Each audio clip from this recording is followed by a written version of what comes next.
thank goodness. There you are. Those Numo were rather frightening. I'm glad you're safe.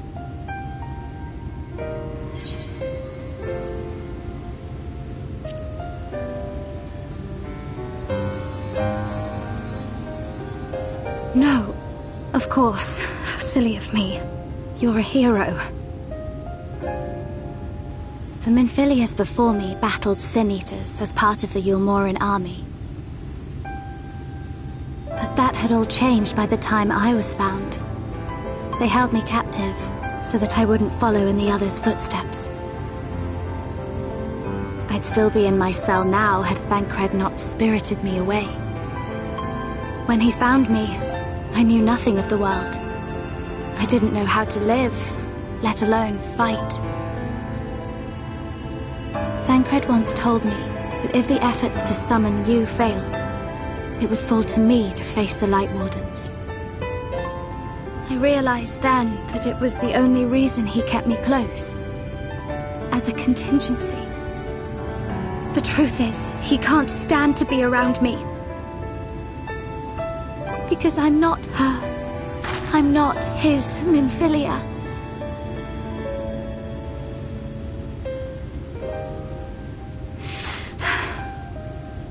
Once, we journeyed to Nabatha together, to the place where the Oracle appeared and stayed the flood. As we drew near, I felt as though I was fading away. I shut my eyes and covered my ears, and then... I'm not sure what happened after that. I have a vague feeling that I said something to him. Only it wasn't me at all. It was her. Afterwards, Thancred didn't say a word. Only kept to himself and brooded. There's nothing I can do for him. Nothing I can offer but my presence, though it only reminds him of his loss. She should be the one to live on. That's why I tried to find you, because I knew that was what she wanted.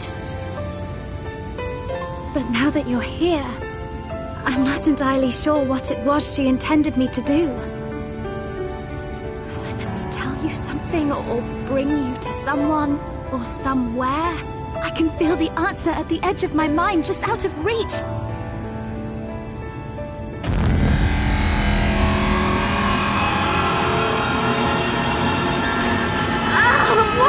What is that?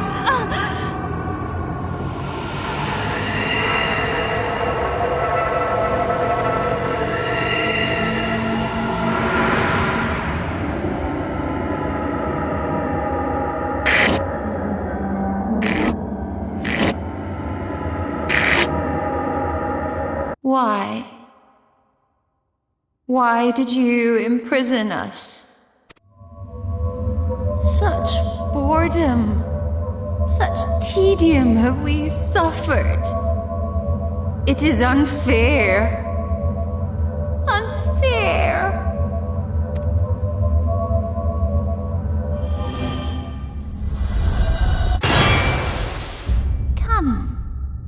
Come and play with us.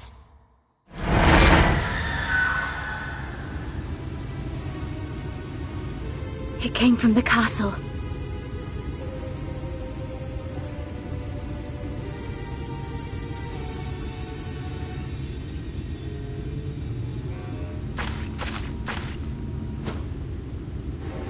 This is everything I have. Please see it delivered to the Numo. I will bear word to Thancred and the others.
Ah, my medallion!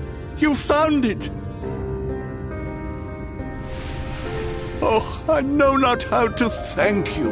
It is my most treasured possession. A gift from a dear departed soul. He was a traveler, and together we journeyed to the ends of the world and back again, when I was young. In those days, I could not speak, but we found joy in each other's company nonetheless. Oh, the memories. This medallion he found during an adventure, fashioned it into a necklace for me, his partner in crime. I had not the words to tell him then, but it filled my heart with pride. I was so happy.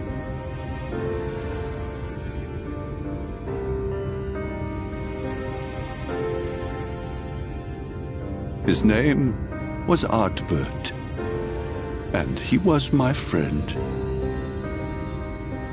Ardbert, thou sayest? Everyone blamed him for the flood, him and his comrades.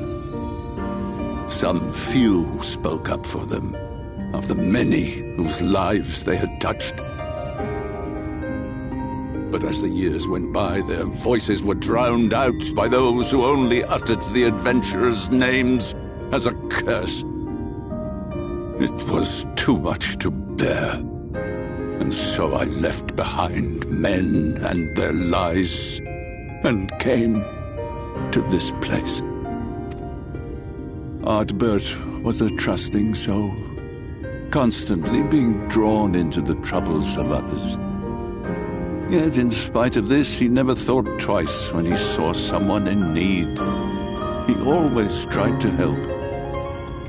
It was no different then. The world needed heroes. It needed him. And yet, he was a good man. He deserved to be happy. I wish I could have told him that, at least.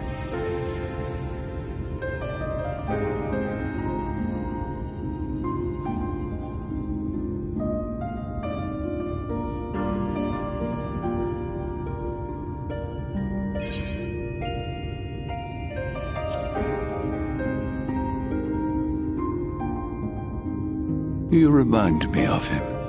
Your kindness. When we Amaro were created, we were granted the ability to perceive souls. Thus did we recognize our masters. That ability has long since faded from our kind. But due, perhaps, to my reversion, I can see your soul. Faintly, but surely. It is reminiscent of Ardbert's. Strikingly so. Of course, you are you and no one else. We are defined not by the soul we are born with, but the path we walk. Nevertheless, I cannot help but feel that this is more than mere coincidence. Which is why I will place my faith in you. The relic. It is yours.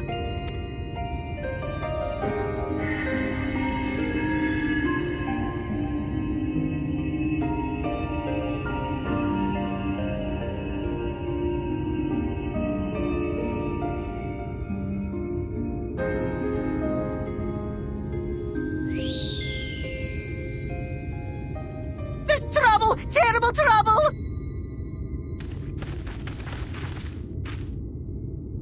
Has something happened at Lida Loran? Together with the twins, we were playing tricks on some nasty mortals to stop them from setting foot in Il Meg. At first they ran off screaming, which was lots of fun. But then a scary, bony, wrinkly old mortal came along and spoiled everything. none of our tricks seem to work on him, which is no fun at all. And now they're getting closer and closer. Ranjit. If he manages to find his way in, all our efforts will have been for naught. As thou sayest. Should we be discovered ere our mission here is complete, and the Light Warden yet liveth, our task will be rendered nigh impossible. If we are to prevail, we must needs divide our forces. Thus do I propose the following. Whilst thou salliest forth to meet with the Light Warden, we shall join in the effort to obstruct the trespassers. Should we succeed in staying their advance, all the better. Yet even should we fail, if we can but delay our enemy's arrival long enough for thee to secure victory, our plan may still be deemed a success. So the moment the lights go out, we all beat a hasty retreat, yes? Let me come with you. I have the blessing too. No, Midfelia. You'll only get on the foot. Now come.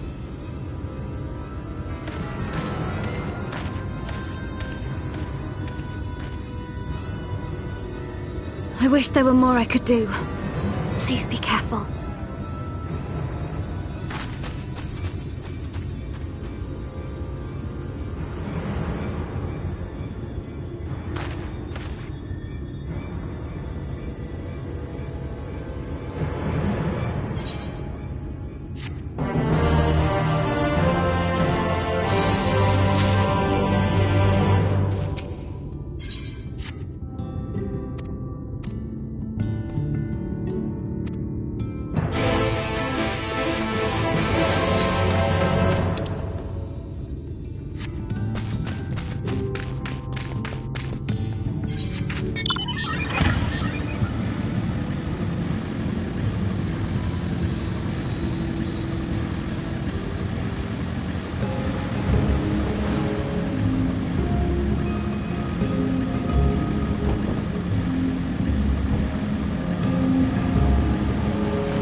We can play no more.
You have freed our fallen king.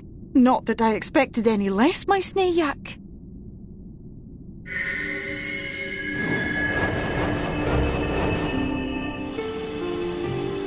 The dress, the crown, the scepter, the shoes. The time has come for these relics to serve their true purpose. For they are not only keys to the castle, they are also blessings to be bestowed upon the new king. The way into the castle is opened when it is time to relieve the reigning monarch of the throne, and the brave soul who does the deed has the honor of taking their place. However, should you ascend the throne, you will become one of us, never again to live as men do.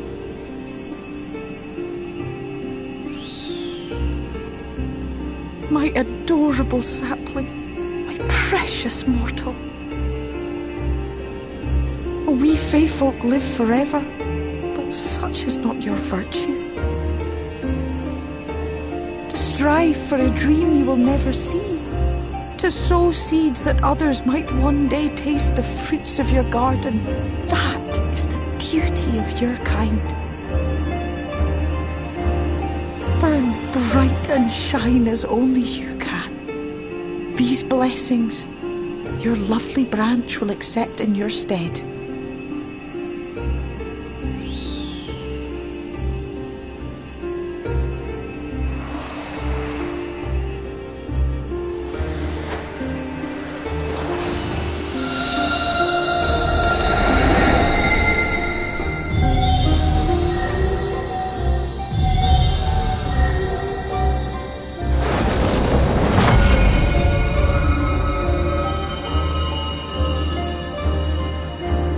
Kinla, Ilichla, Ilmek, Okbra.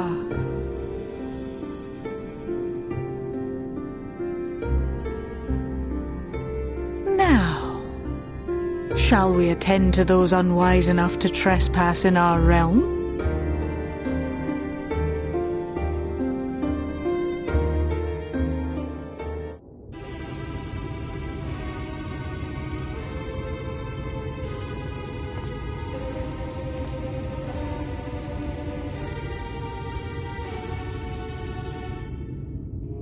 Confound it! How did they get here so fast?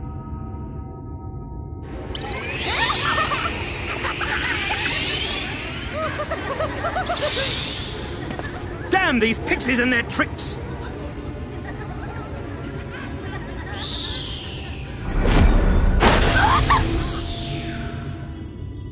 How in the seven hells? Listen well. We come in pursuit of villains who have fled to this land. You know who and where they are. Now show yourselves and answer me before I lose my patience. Oh, stop! It hurts! It hurts!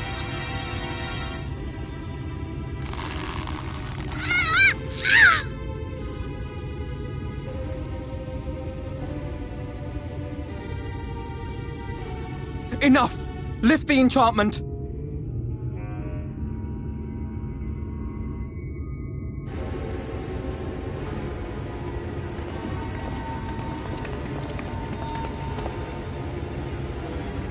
Minfilia, willful child, how many times must I come to collect you? I won't return to Yulmore. And I won't let you hurt my friends.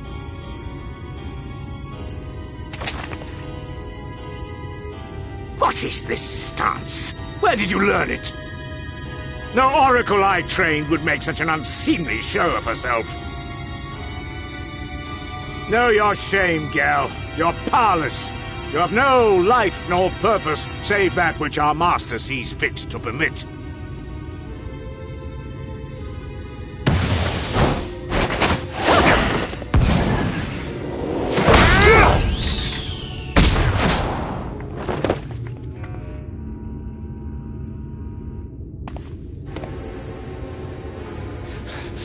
Who are you to dictate her purpose? To lock her away and deny her a life? If she was powerless, it's because of you, you sanctimonious swine.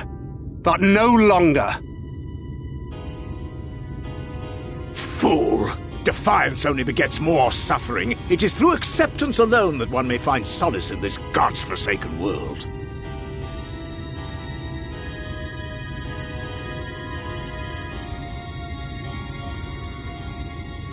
Look!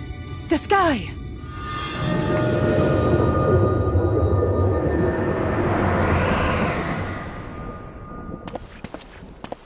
She's done it. The warrior of darkness has triumphed.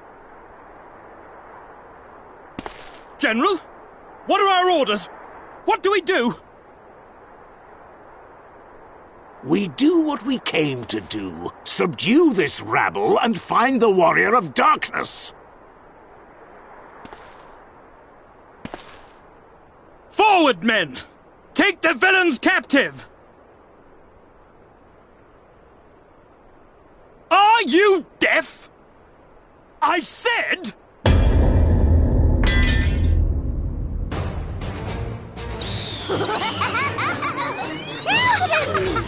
Axla Orwain! Axla Orwain! What's happening?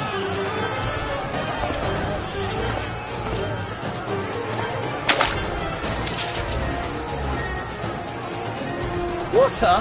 That wasn't there before.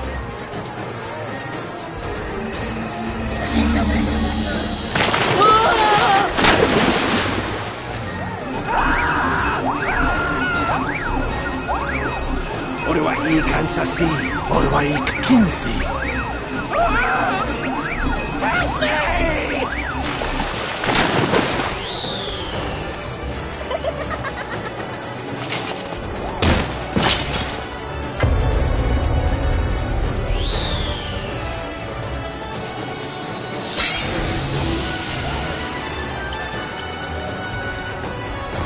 What's the matter with you?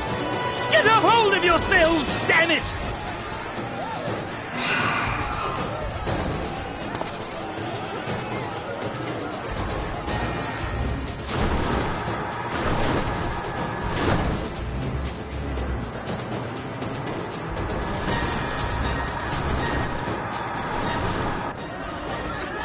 General, they come in greater numbers. We must retreat! All who stand with a warrior of darkness shall face justice. My master demands it.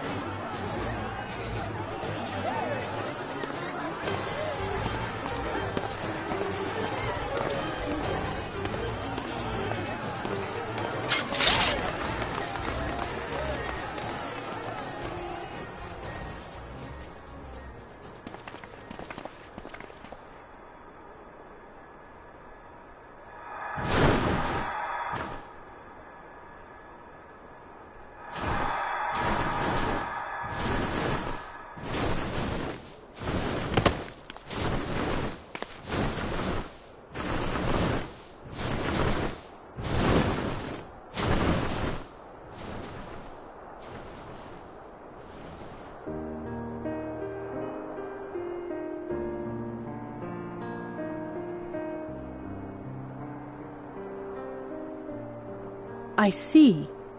Well, it's a good thing Feaul volunteered to become king in your stead, for all our sakes. We are grateful for your timely aid, Feaul, or should I say, your majesty.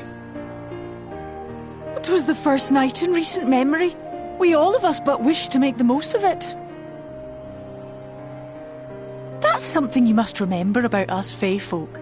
Though our existence may be eternal, we exist only for the present. We live in the here and now, paying no mind to futures that may or may not be. To wit, we are not driven as men are. We cannot fight for such causes as men do. Does that mean you won't aid us against the Sin Eaters? Not unless the mood takes us. But if it was to repay a debt, well then, that's another matter. To take back as much as is taken. To create as much as is destroyed. To give as much as is received. Such is the way of Ilmeg. By this law, we shall lend you our strength, in return for the beautiful sky you have restored to us. In times of need, do not hesitate to call.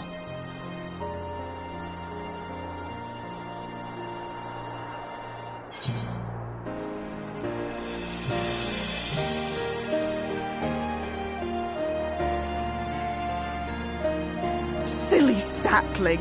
I shall remain at your side. Even should my body be in the castle, 'tis a simple thing to have a little part of me accompany you. Treat them as you would his nephews.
All seems well at the Crystarium. Yes. Yulmore was plainly more concerned with finding us. How flattering.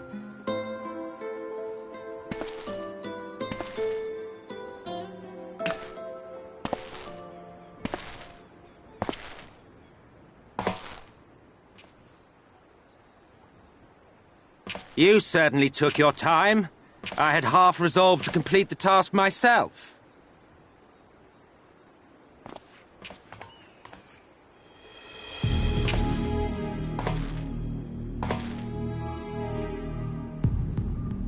And you are... Were one to study the annals of Garlean history, one would find yonder visage on many a page. Though by rights its youth should long since have faded. Well, well, we have a historian in our midst. That spares me a lengthy explanation. I am Solus Sos Galvus, founding father of the Garlean Empire, and under various guises, the architect of myriad other imperially inclined nations. As for my true identity,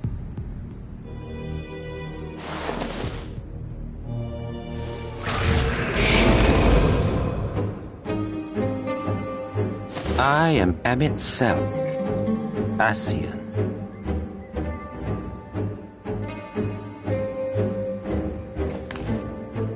Gaius spoke of you, a native of the Source. Equal in rank to La Habrea. And you came all this way just to introduce yourself to us? Behold the sky, restored to its former glory. Have you ever seen a more affecting spectacle? Oh, it is truly, deeply infuriating. Do you have any idea how much you have delayed the rejoining?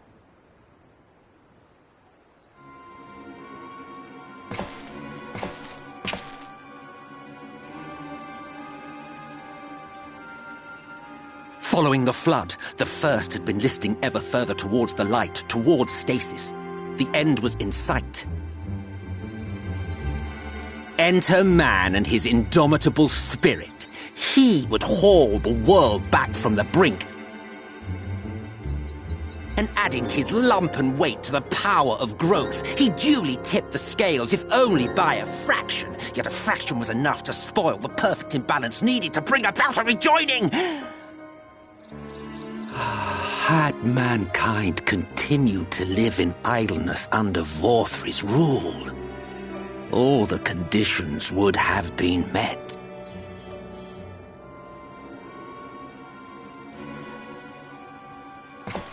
But you had to come and ruin it all. Thanks to your meddling, light supremacy is in doubt, and our painstakingly laid plans are in tatters! Well, I should begin by thanking you for confirming Urianger's theories on the inner workings of the Calamity. He will be most pleased. As for what happens next, might I suggest you admit defeat and walk away? Happy to let me go, are you? Because the murderous glint in your eye suggests otherwise.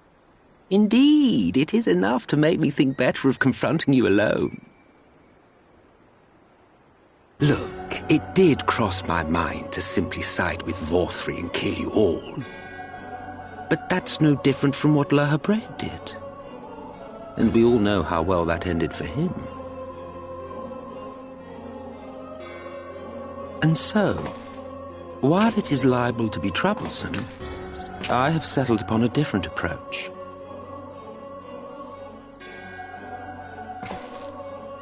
Cooperation. I will not raise a hand to hinder your hunt for the Light Wardens. If you desire it, I will even lend you my knowledge and strength.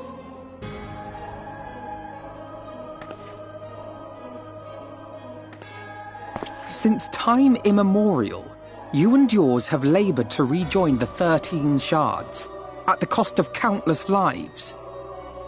Do you expect us to believe that your objective has suddenly changed? Nay, our objective is the same as it ever was. Though I dare say, you do not know our motive. A war waged without knowledge of the enemy is no war. It is mere bloodletting. Just once, might we not seek to find common ground?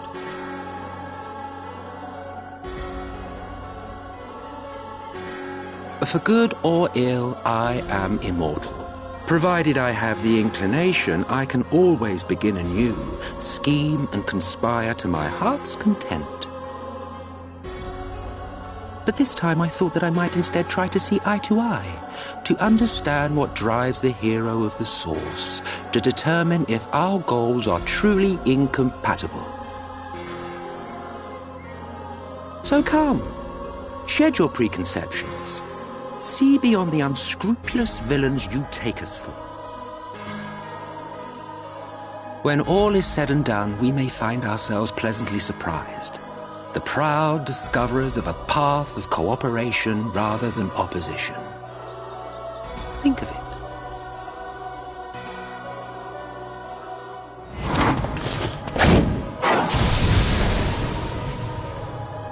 Thou hast delivered thy proposal, and we would not dismiss it outright.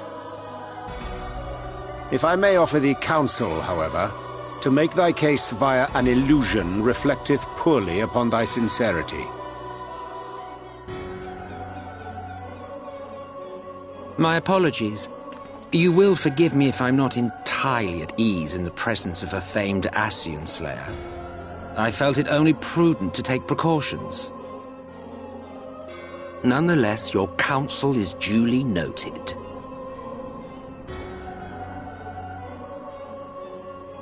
I take my leave, friends. Rest assured, we shall meet again soon.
From the Exarch, is it? And with that mirror of his, he can watch your every move, you know. You probably think you're talking to yourself. Still, he's keeping you well fed.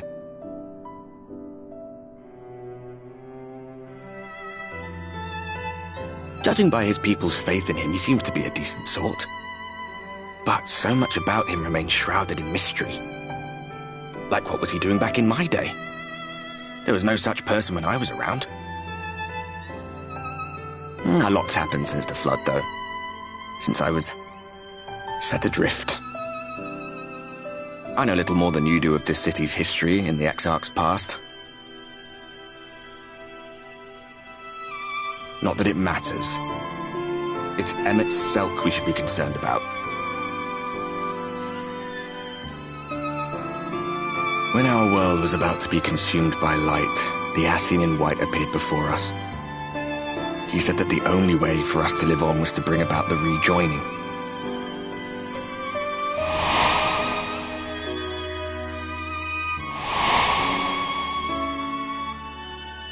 Desperate as we were, we heeded his words, not realizing that the Flood was of the Ascian's own making. They cannot be trusted. None of them. But Emmett Selk had one thing right. One should not fight blindly. That's what we did. And it cost us everything we held dear.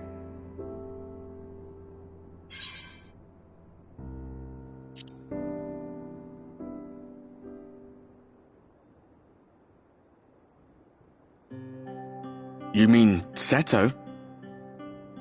Well, that's... I suppose you're right.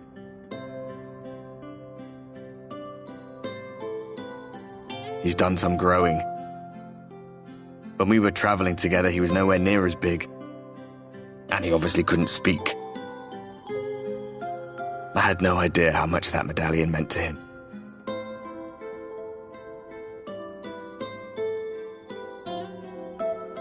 What about you, anyway? You must have a friend like Seto? Chocobo, perhaps? Come on, you tell me something for a change.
Ah, there you are. You're just in time to welcome our guest.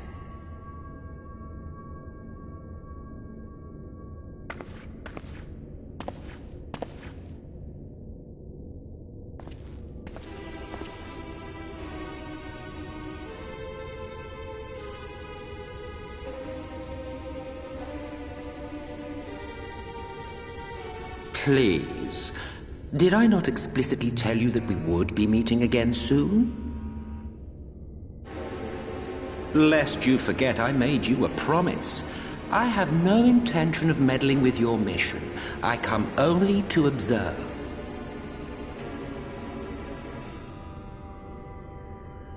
Your Exarch friend in particular has piqued my curiosity. Summoning you all like that. Most impressive.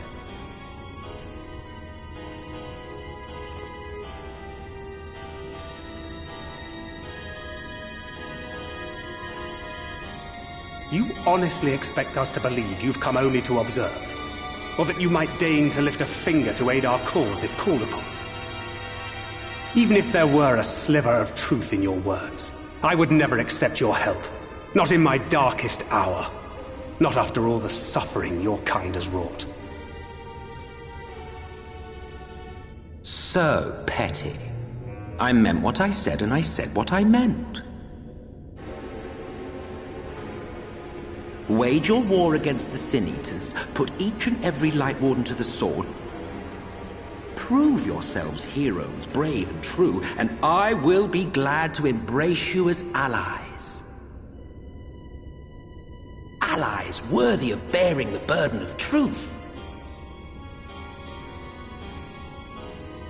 Surely such a partnership would be preferable to yet another round of fisticuffs.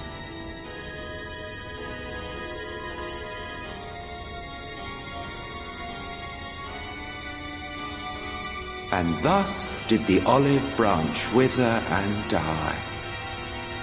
Pity. Well, let no man say I did not try, futile as it was. Though I suspect you will seek me out when you grow tired of making the same mistakes. Difficult decisions lie ahead of you. Decisions best made with the benefit of knowledge to which only the Eternal are privy.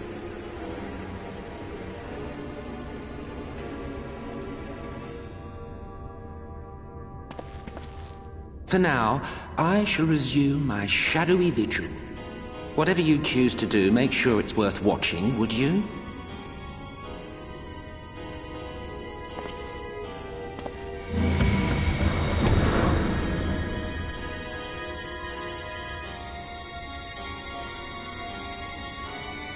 What was that all about? A vain attempt to make us doubt our chosen course, most like. As if we'd believe a word that passed his lips. Unless you think there is some truth in what he says.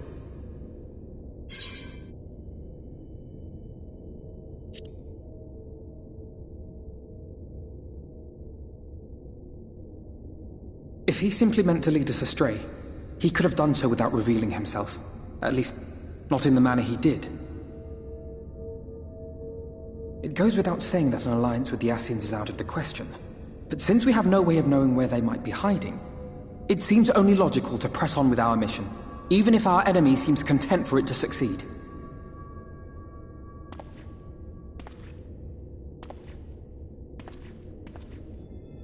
Then let us discuss the Sin Eaters.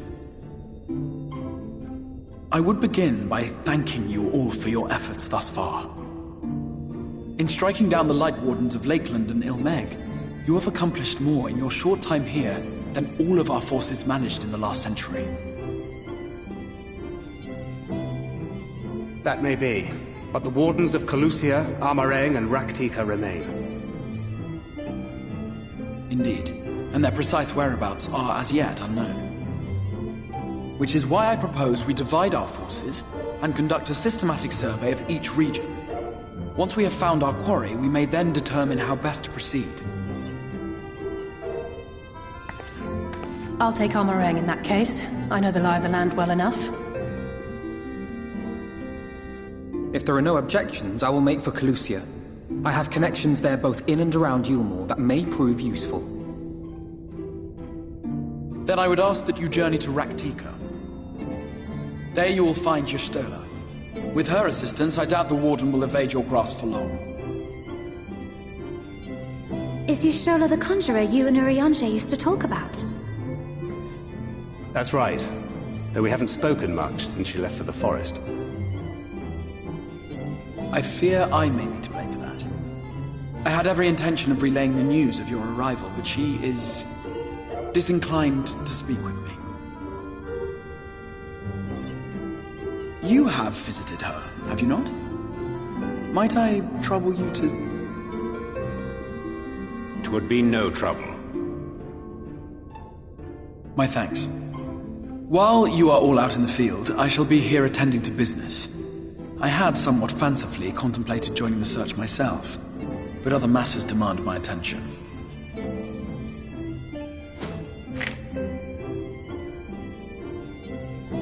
What's that? A missive from Lord Vorthry. He invites me to join him in Yulmore to discuss the recent conflict at Lida Luran. And? Did he even bother to offer any bait? It's obviously a trap. I should be surprised if it were not. Nevertheless, I must seize this opportunity to speak with him, even if only a few words are exchanged. Though my power will be much diminished so far from the tower, it is a risk I am willing to take. Master Alphino, might I impose upon you to accompany me to Yulmore prior to beginning your reconnaissance? Of course. Then let us make ready. Safe travels to you all.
No matter how far he goes, man cannot resist looking back on the path he has walked. The untold stories and secrets of the past can be more alluring than the promise of tomorrow. And so he braves the forests of Raktika in search of mystery and wonder. Of Ronka, to which all seekers of hidden truths are inevitably drawn.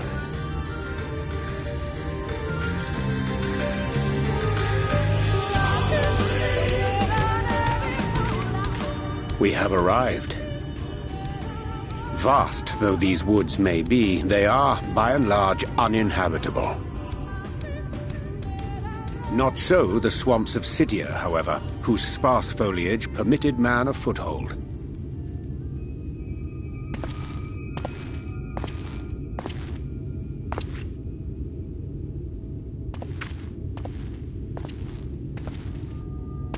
No lands must remain beyond our grasp. Go forth, conquer, rule! Forgive me. A sudden pang of nostalgia for those halcyon days. Exploring virgin territories, subjugating primitive peoples, all for the glory of Garlemald. If you've brought your ivory standard, I'll be happy to tell you where to stick it.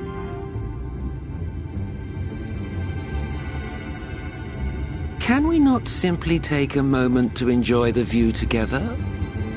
Or would you rather I spied on you from the shadows? Much more of this, and I may very well begin to regret my show of good faith.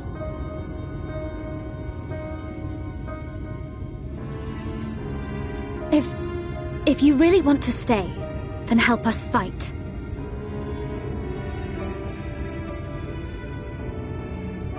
No, I think not. I am an observer, nothing more.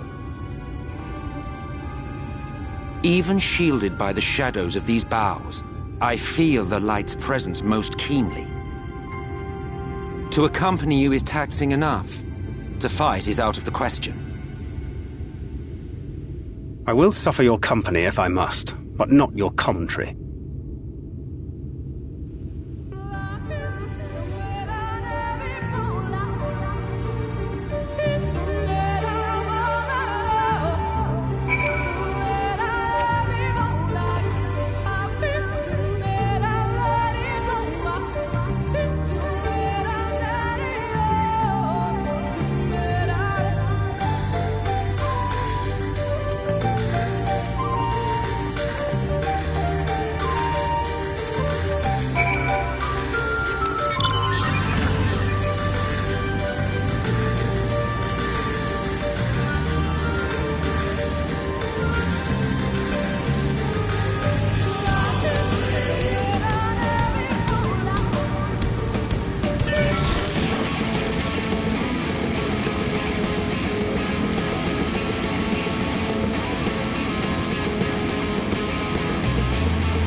I see little sign of recent activity, nor hath any meaningful progress been made with the reconstruction.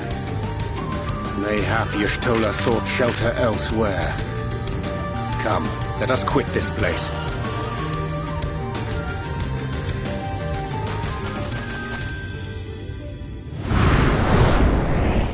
Now! Surround them!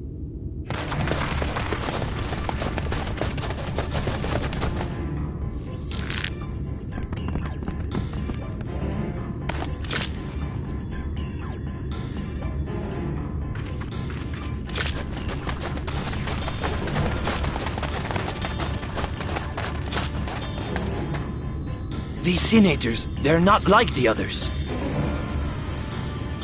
There's a reason for that. Lower your weapons, please. We mean you no harm. How is it they can speak? It's a Sin Eater trick. They mean to kill us all.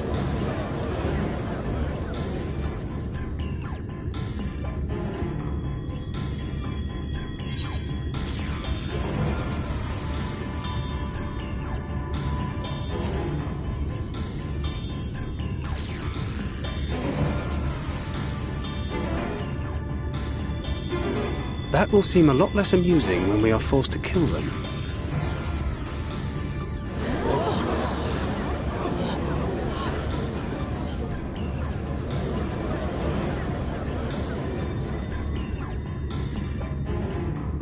Oh, for the love of... I had hoped that by accompanying you, we might come to understand one another. But all I have come to understand is that you have a knack for inflaming the natives. You've committed the cardinal sin of boring me. And so I retire to the shade.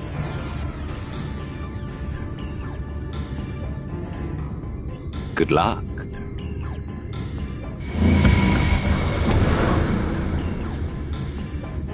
There! Did you see that one disappear? I think I preferred La Habrea.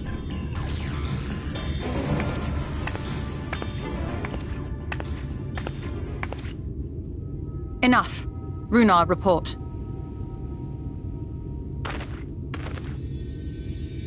Master Matoya!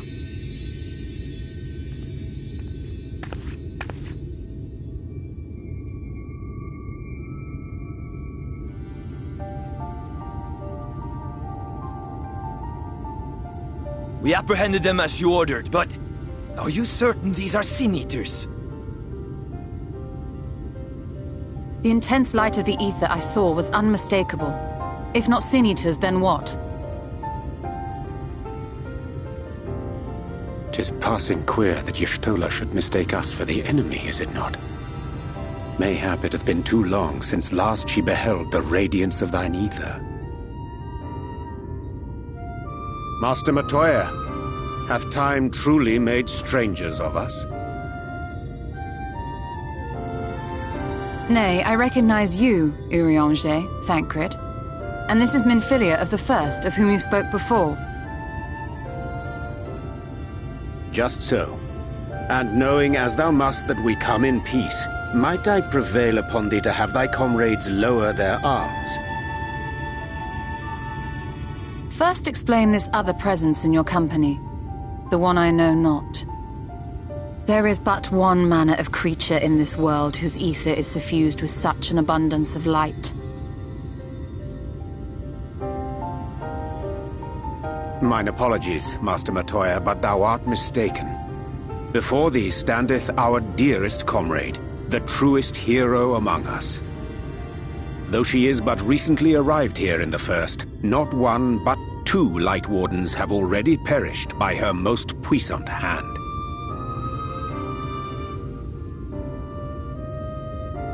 It cannot be.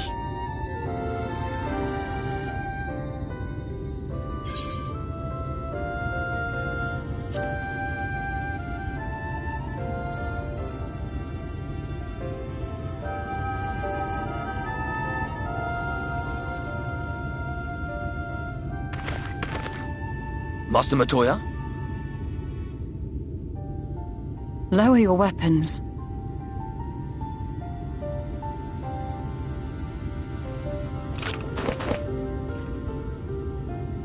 Forgive us this hostile welcome. Come. I would give you a proper introduction to Raktika and its people.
Thitherbow is the largest of the blessed settlements. They worship no gods, instead revering darkness itself. It is a curious kind of faith, but one which has granted them the strength to persevere in the wake of the flood.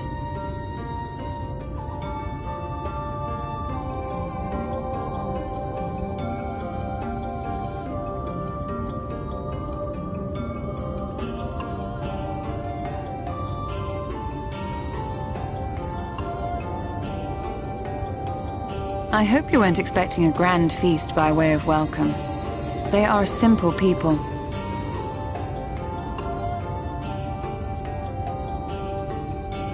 Now, I would hear of your travels away from prying ears. Come.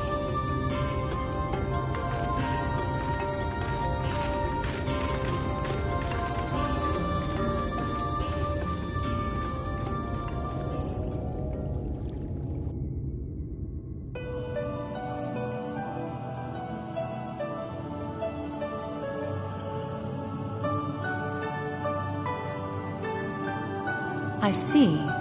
And now you seek the Light Warden of Raktika. In the days after I arrived in the First, I too relied upon the Crystal Exarch for guidance. But his penchant for secrecy and the telling of half-truths soon lost him my trust. And thus did I strike out on my own. My work eventually led me here to the forest, which I've come to know like the back of my hand. I cannot say with certainty where your quarry is hiding, but I am confident I can narrow the search. Well, go on then. Some few thousand years ago, this forest stood at the heart of the Empire of Ronka.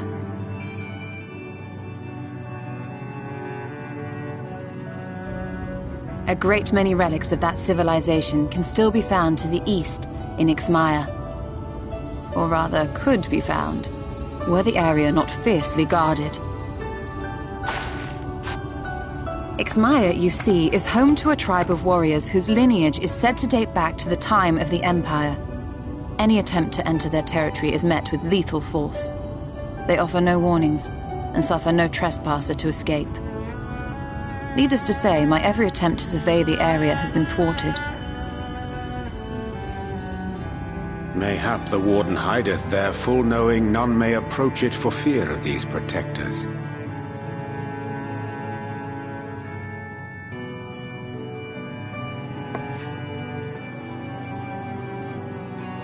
As for the tablet,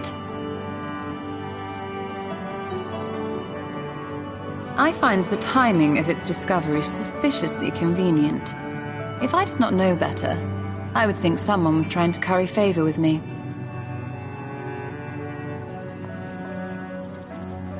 Regardless, it will take time to decipher these writings. Yet I would not be at all surprised if they somehow held the key to entering Ffxiv unmolested. The Exarch has a nose for serendipity. If there is aught I can do to assist thee in unraveling their secrets, thou needst only ask.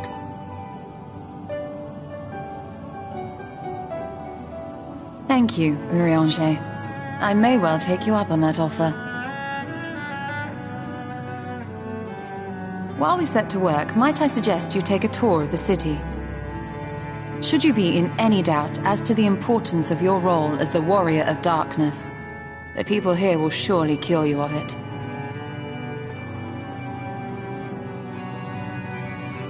I must say, Ishtola, while most of us have struggled to come to terms with our altered circumstances, you seem to have adapted rather well. Lest you forget, Master Matoya and I dedicated our lives to uncovering the truth which hides at the heart of our world. Though separate, the fate of this reflection is nevertheless bound to that of our home. That I would be daunted by such an invaluable opportunity is absurd. But what of you, Thancred? Could it be that you are still struggling to come to terms with the nature of your young companion?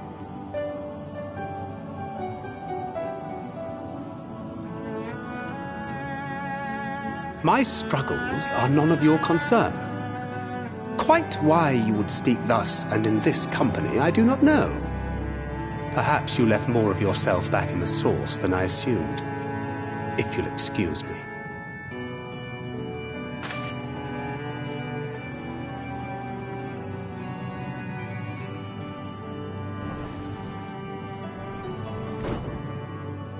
He understands that I'm not the same. That I'm not her. Understands, perhaps, but does not accept. The question being whether he ever will. And whether you will, more importantly. As difficult as your circumstances may be, they are yours, not his. 'Tis you and you alone who bears ultimate responsibility for your life.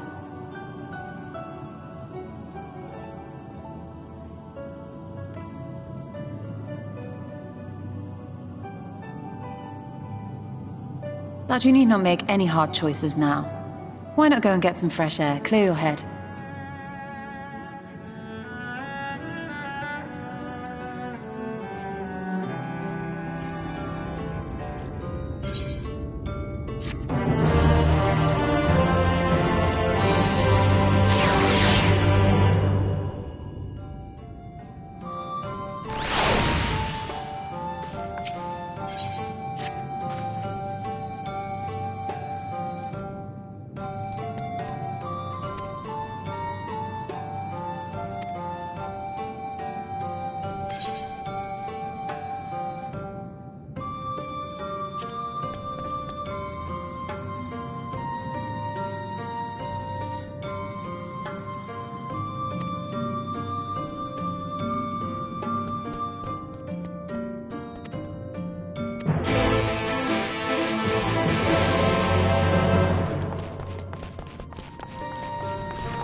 It seemed only right that we show our faces.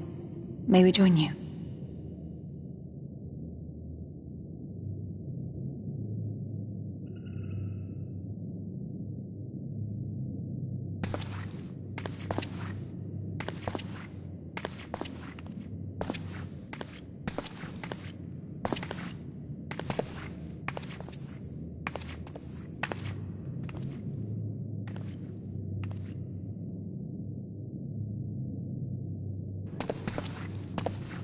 Let us begin.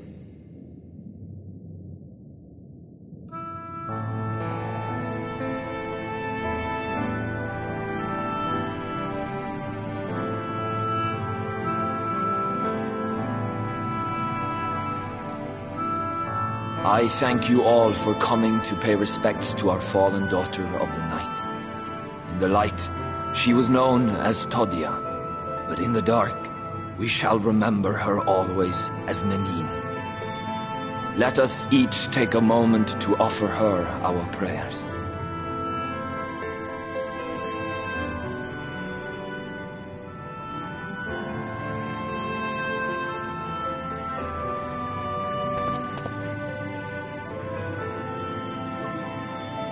We entrust her now to the night's sweet embrace. In darkness will she be free from pain and suffering, now and forevermore. May her soul find peace in the sunless sea of heaven, and in the love we bear for her in our hearts.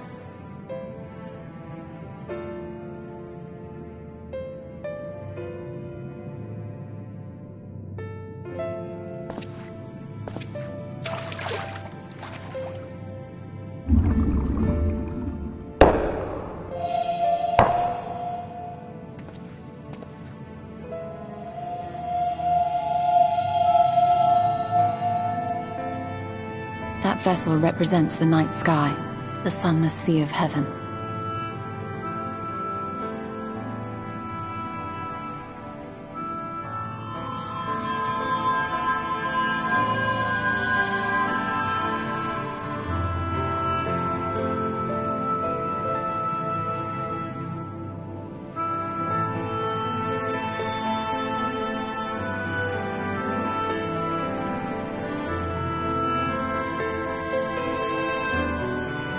Call upon you now, O bringer of shadow, to lead this gentle soul unto the sea. We call upon you, O warrior of darkness, to deliver her unto paradise everlasting.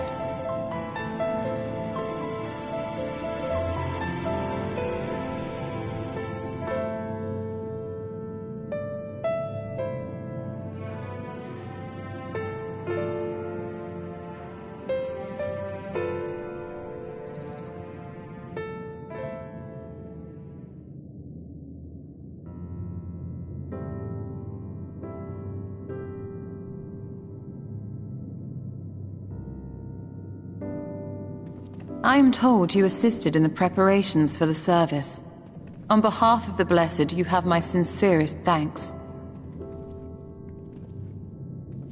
The enduring legend of the Warrior of Darkness owes much to the traditions of these people. And none were more ardent in their faith than Todia. She would have been greatly moved by your presence.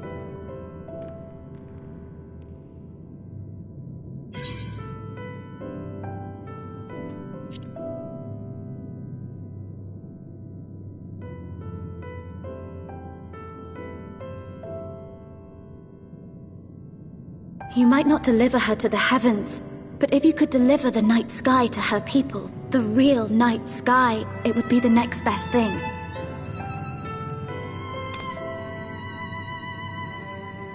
Their prayers would finally be answered. They could gaze up at the firmament and see their ancestors in every twinkle of the stars. We cannot allow their hopes and dreams to drown in the light. We have to bring back the dark. If we don't, who will?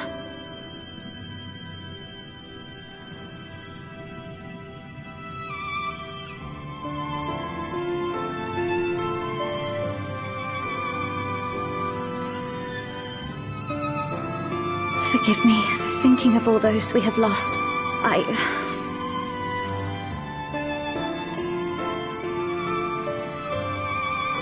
No, it's all right. We will bring back the dark.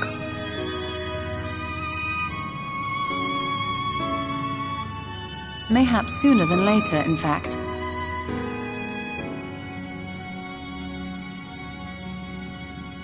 Urianger and I have finished deciphering the tablet, and its contents were most illuminating. Let us reconvene in my chambers. We have much to discuss.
These paintings, they seem familiar. Depictions of heroes throughout history. The Age of Gods, the Empire of Ronka, and this.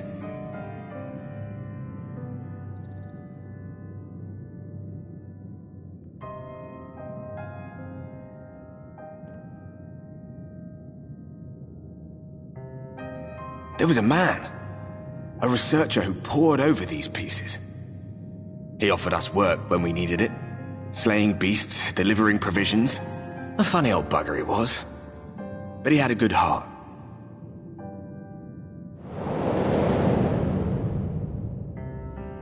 He believed this first painting dated back to a time of myth and legends, a tribute to the heroes of a long-forgotten era. The story went that it was rediscovered by an explorer from Ronka, who was so struck by its majesty that a second painting was commissioned, commemorating the heroes of their day. "One day you'll all be here too," he said. "Heroes immortalized forever. Maybe I'll paint you myself?" I had a good laugh at that. We were only trying to make our way after all. Being heroes couldn't have been further from our minds. But it seems he actually went and did it. Before or after the flood, I wonder. Rather faded, isn't it, compared to the others?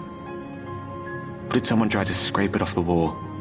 Well, maybe the man himself once he came to his senses.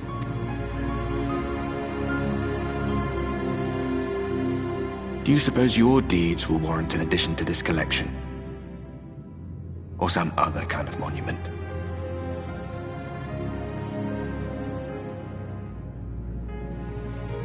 There you are.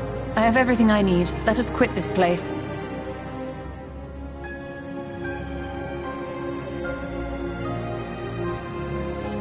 Is something the matter? We should go. The others are waiting.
Strange.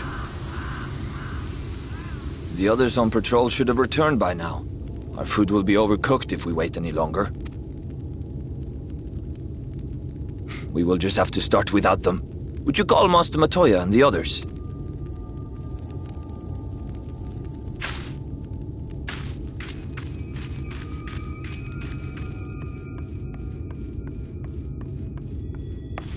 I tire of these games, Urianger. Why do you pretend you cannot see it?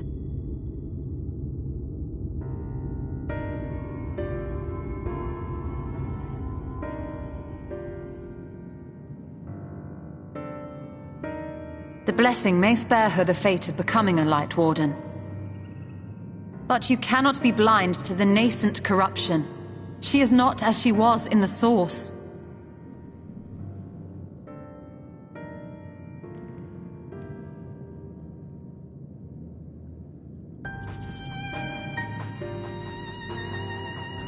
Though I have no proof, I fear that the light which poured forth from the Wardens was not negated at all. I fear it was absorbed, that she has been suffused with their light.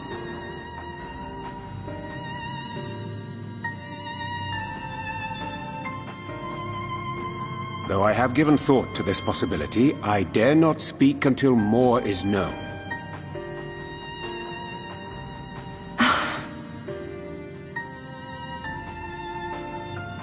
By the time you deign to enlighten us, it may be too late, if it is not already. Urianger, I know full well, after all these years, that you have only the best of intentions. But that does not make it any easier to put my faith in a man so infatuated with secrecy. I have had my suspicions ever since the Exarch bade you speak that day. But now I must ask. The 8th Umbral Calamity and all that followed. Everything you claim to have seen. Did you?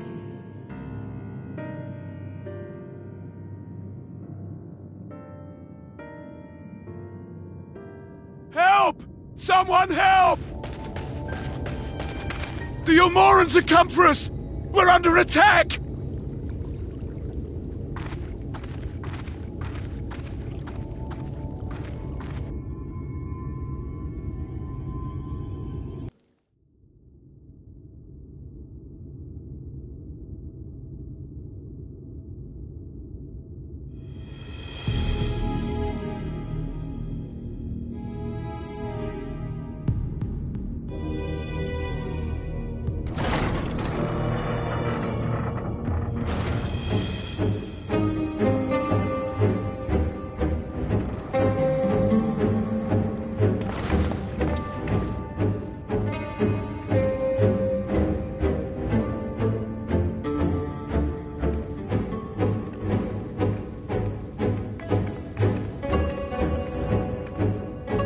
Lord Vorthry, how good it is to see you. How long has it been? Not since your inauguration, unless I'm mistaken. Too long, at any rate. May I say, how humbled I am to be invited not only into your city, but your home. You are as generous as ever. And you as disingenuous. Let us dispense with the pleasantries. This merry band of dissidents people are calling Warriors of Darkness. They have slain Sin-Eaters, and by all accounts the Crystarium is complicit in their villainy. And now I hear reports of your people obstructing my soldiers, so I must ask, what exactly do you think you are doing? I might ask you the same thing. It should be clear, even to you, that defeating the Light Wardens represents the world's only hope of survival. Even now, the people of Lakeland and Ilmeg rejoice in the return of night. For 100 years, they yearned for a means to fight back against the Sin-Eaters, and at last they have found one. Yet you choose to stand idly by and do nothing. Why? Why? Because this hope you cling to is nothing more than a fever dream, an exercise in futility. Even should you slay the Sin-Eaters, the world as we know it is beyond salvation. With what little land and resources remain, the people would be free only to starve. Before long, they would turn to violence, then to war, and ultimately usher themselves unto oblivion. They require a firm hand to shepherd them from the edge. The hand of a king, nay, a god. I will see their dreams fulfilled. their wishes granted. I will give them peace, order, and they shall never want for bliss.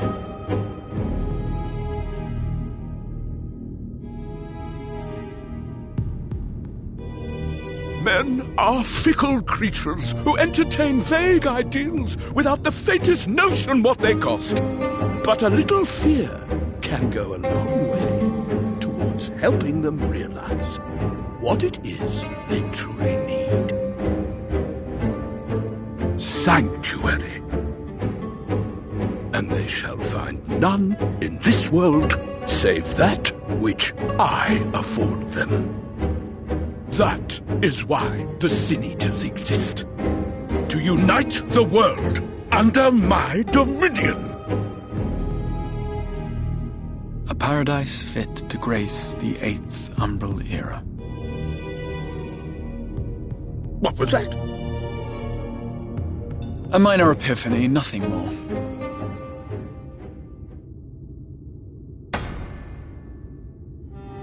You have always held sway over those around you. Those who defy you must submit or die. What sits before me is the inevitable result of bloated privilege and unchecked power. But man is more resilient than you think. His achievements are not the product of violence and bloodshed, but compassion and understanding. This calamity is but another crisis to be overcome, and we will, once we eliminate the Sin Eaters. You poor deluded fool. These people care not for the morrow. They care only for the now, and the contentment they lack. What good is a paradise to them if it is 1,000 years in the making, or even 100? You underestimate them, Lord Thorthry. They see further than you think. I have beheld it in the blood and sweat and tears of those who would sacrifice everything for a future they may never know, that their children may never know. I have beheld it in the hopes and dreams of those who came before, which we bequeath to those who come after, that they might in turn build upon the foundations laid by our forebears. These are the bonds which hold man and his world together, not your gilded chains, and I will resist your every effort to shackle him. In summary, you will continue to support the villains hunting my Sin Eaters? With tremendous enthusiasm, for I have faith in the future they would build.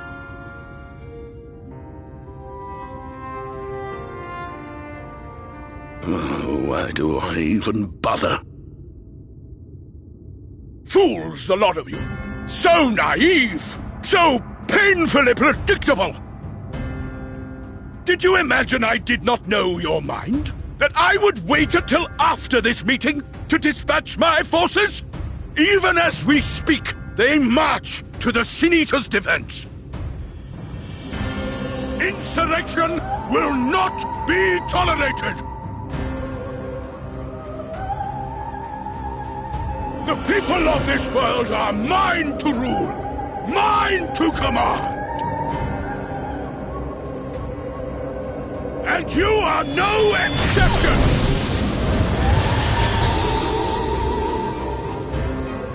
What? How did he... Insolent swine!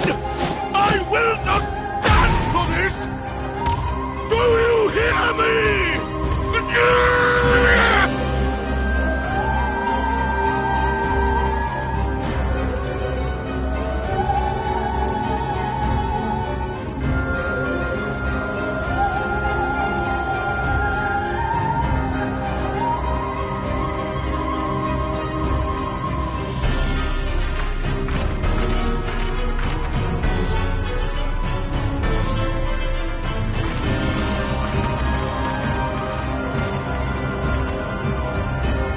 You speak for the Knights Blessed? I do.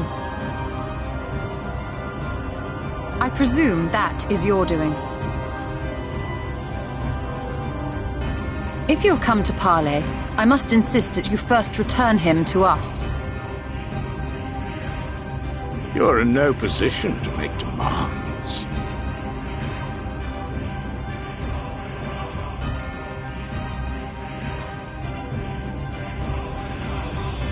By Lord Vorthry's decree, Raktika now falls under the governance of Yulmore. You will henceforth answer to us. Is that so? And the children of the Everlasting Dark have acquiesced to this madness? We have reached an accord, yes. Too many times have the Knights Blessed shunned Yulmore's overtures of friendship. The risk that you harbor hostile intentions has grown too great to ignore. Therefore, his lordship has claimed dominion over this forest and bestowed executive authority upon the children of the Everlasting Dark. In his wisdom, Lord Vorthry has agreed to recognize ours as the only permissible expression of dark worship. It's one true faith. You and your false creed are a blight on these woods. A foul, unholy corruption that must be cleansed. Little wonder the Warrior of Darkness visits both Lakeland and Ilmeg, yet shuns Raktika. Your perverted teachings hold blessed shadow at bay.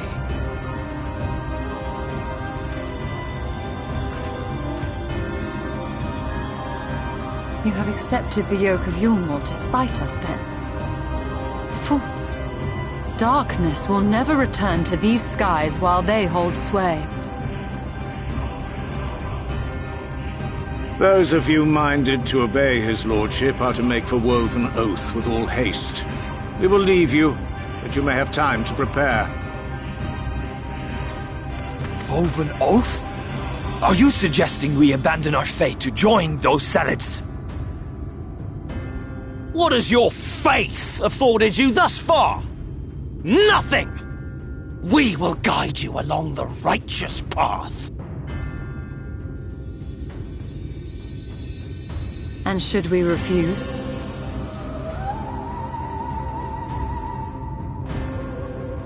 Anyone found here upon our return will be considered a traitor to Yulmore, and dealt with as such.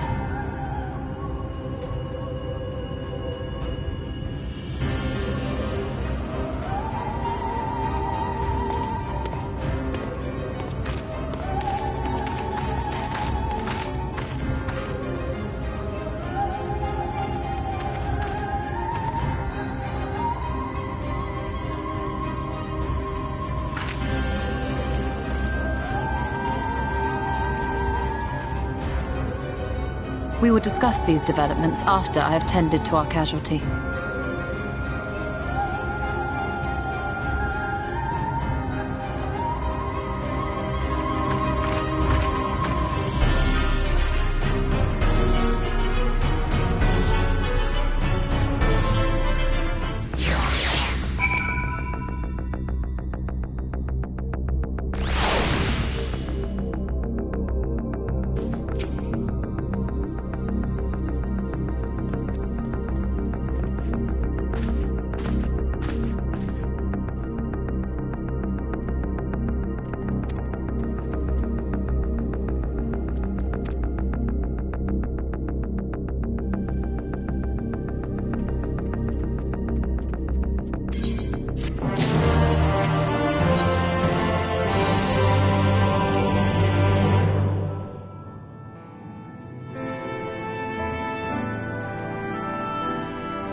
'Twould seem we have found them.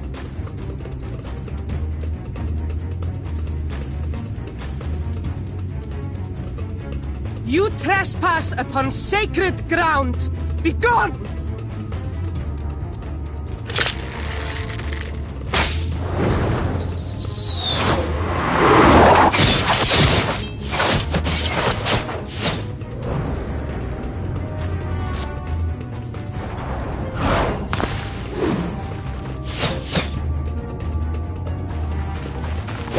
Wait! We did not come to!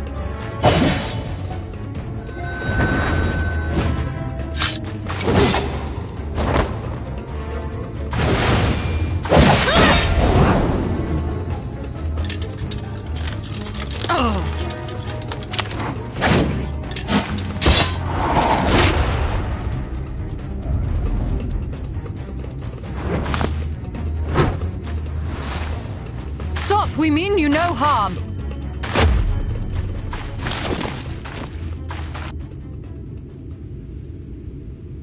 Sister, is that...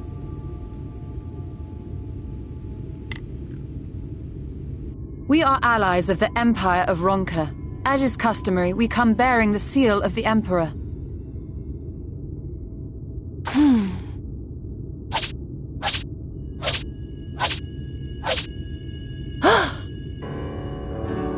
It appears to be genuine. Then perhaps there's yet hope. Perhaps. We acknowledge your seal, but we must be certain of its authenticity. Follow the azure flowers to our village. There we will judge if you are friend or foe. Try not to stray from the path. All right?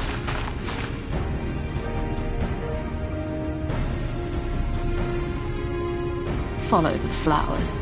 Would it kill them to escort us? But if it affords us an opportunity to investigate Ixmaya, fine.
seems to be working.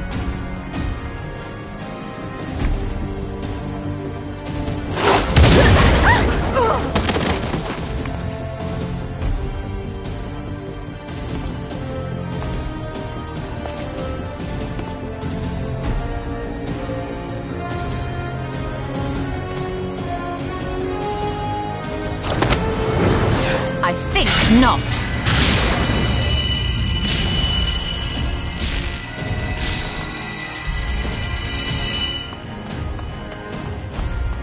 General, hold on! Huh?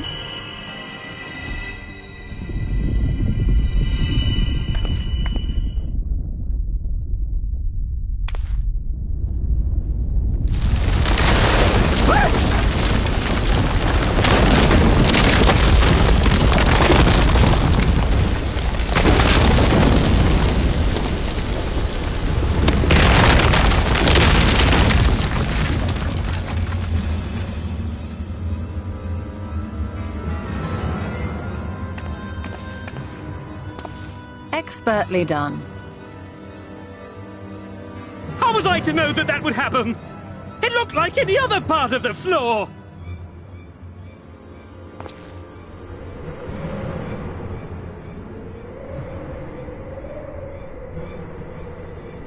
Might now be an opportune time to strike a bargain? We poisoned a number of villagers in Slitherbough with a toxin brewed for us by the children.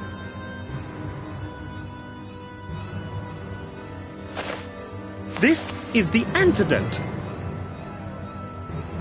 I dare say you know how potent their concoctions are, and the futility of trying to counteract their effects. Now, try anything here, and we're all likely to fall. Eventually someone will come to our rescue, or yours. Promise us safe passage, and we'll give you the antidote. Do we have a deal? We do not negotiate with the enemy. The villagers' lives are forfeit, as is yours.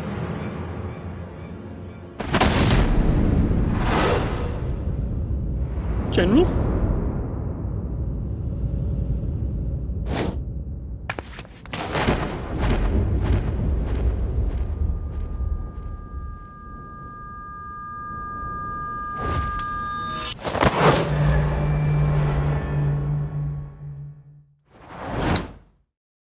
Do not fail.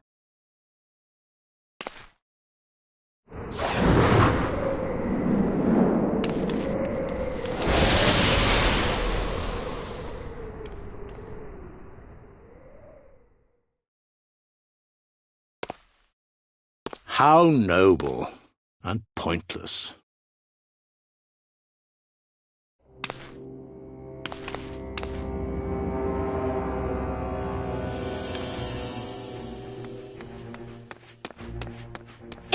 Is everyone all right? What in the... Oriage!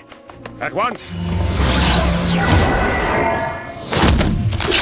Down with you!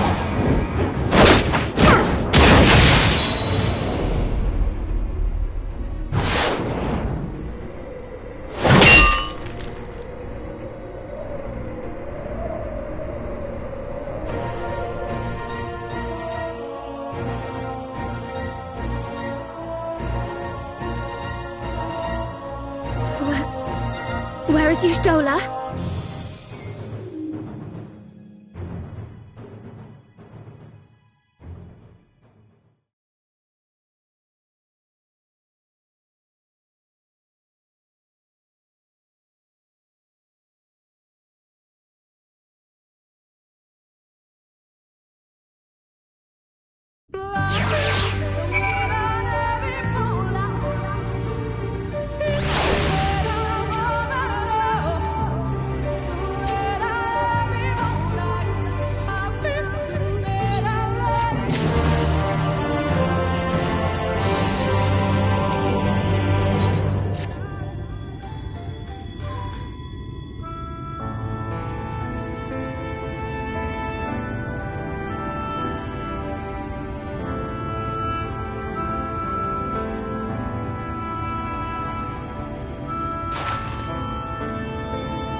Runar, thank goodness.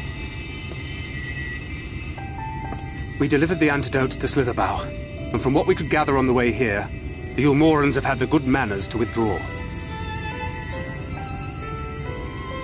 Thank the gods they did, or we would never have made it here in time. I'm told we have Runar and his comrades to thank for keeping the soldiers occupied prior to their retreat. They were preparing to come for you and Y'shtola, it seems, when Runar rallied the villagers and pursued them out of Slitherbough.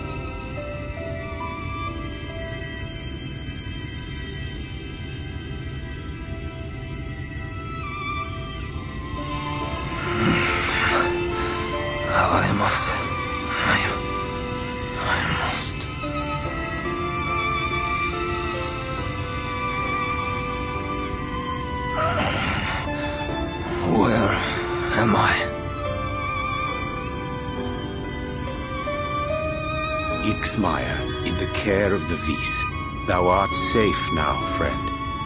Pray, rest thee a while longer. No. No, I am all right. Somewhat heavy of limb, perhaps, but otherwise well, I assure you. I am glad to see you are all safe. When we realized where the soldiers were headed, we knew something had to be done.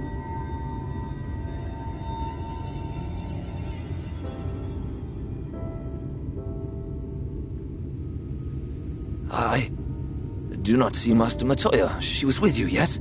What happened to her?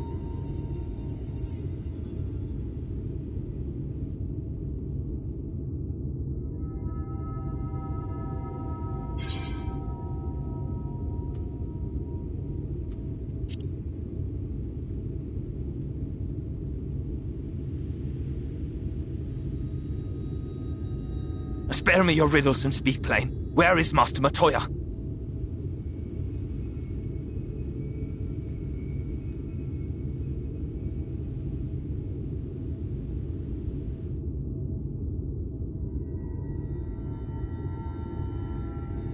No, that cannot be.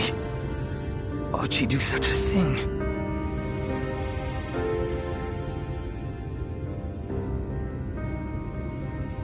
Was there no other way? I cannot believe that she... We must begin the search immediately. I will come with you.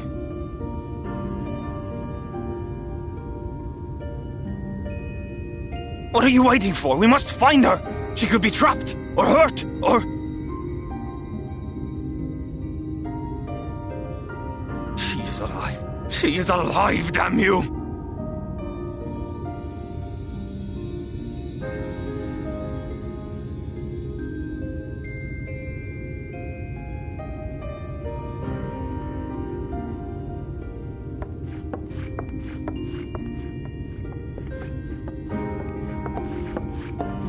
Forgive me for interrupting, but our scouts have apprehended an intruder.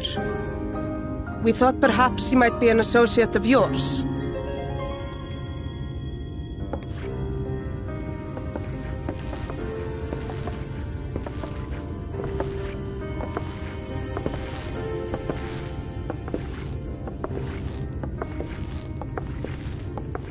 Oh, look who it is. Wow, this is embarrassing. In my defense, they are surprisingly tenacious.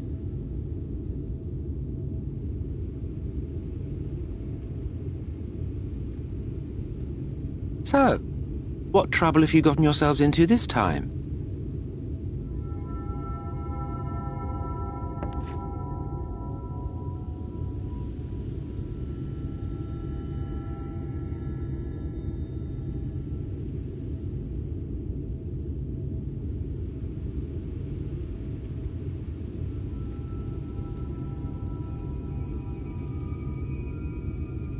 Well, well.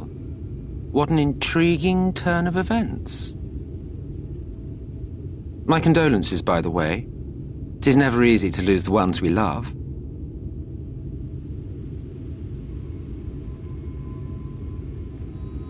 Well, she is dead, isn't she? Wishing it were otherwise will not make it so. That you should be indifferent to her loss is no surprise. But to us, she was a friend. The best of friends.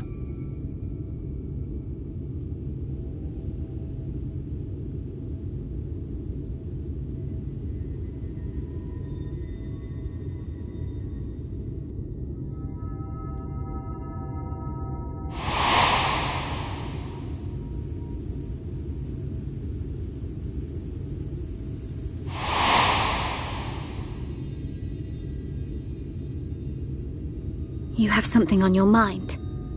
What is it?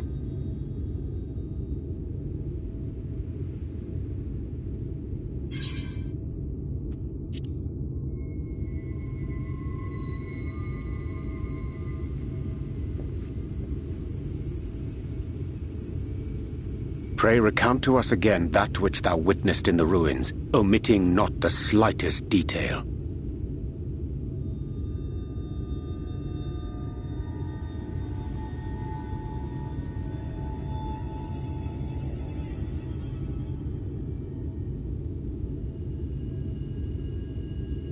Flow. The teleportation magic she used to spirit us away from Uldar after the bloody banquet. I recall a similar gale in the tunnel before it took effect. Interesting. I thought I sensed a brief disturbance in the live stream. How reassuring to know it was not my imagination.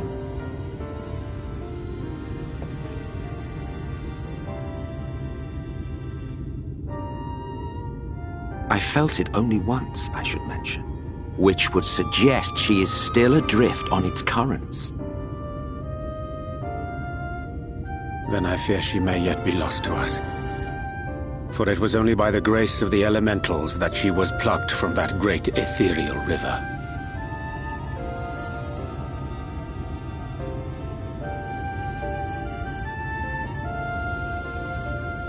Ah, very well. I'll go and fetch her.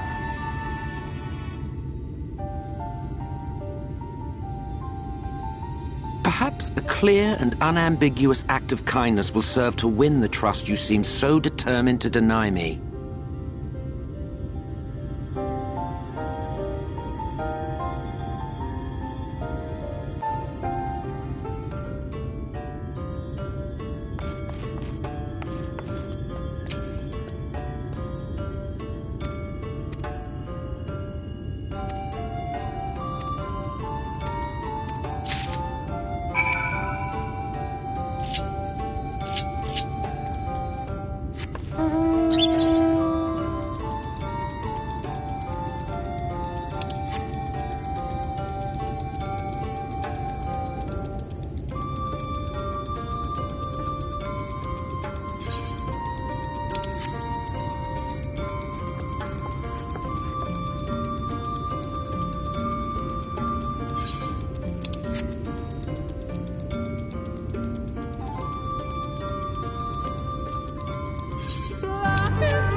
Yes, this place should serve well enough.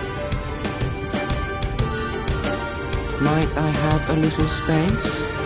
I need to concentrate.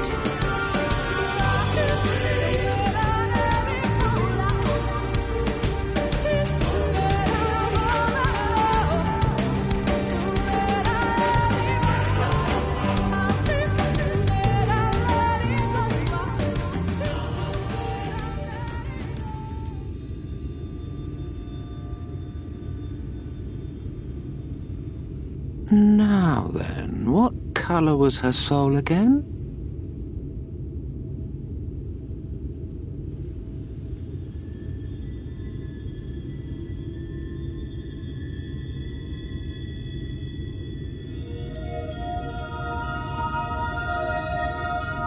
Ah, there you are.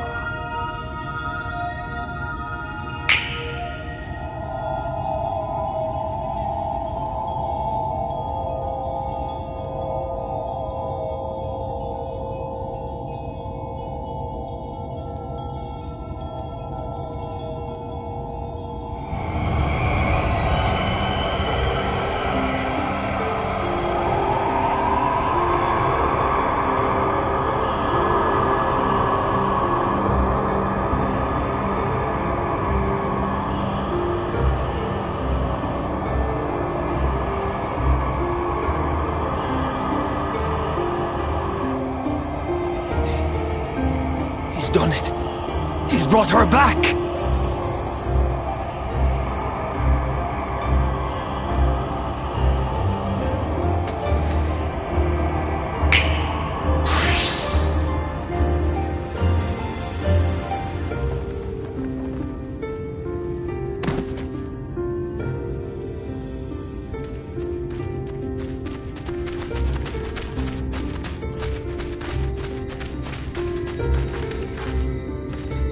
Y'shtola, are you all right?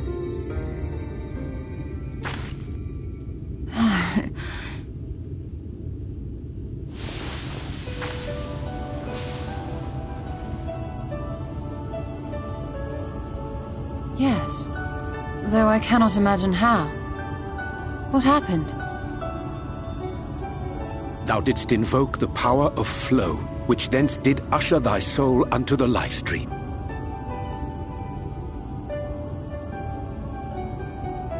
I wanted to save the antidote, and after that...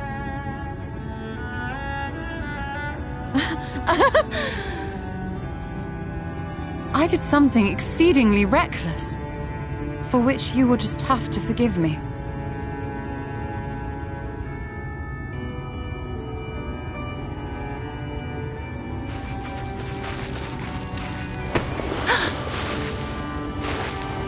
Master Matoya! Oh, thank the heavens you're all right. I had nearly given up hope.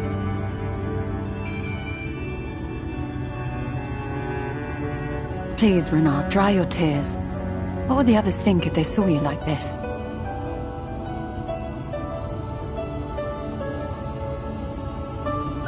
Come now.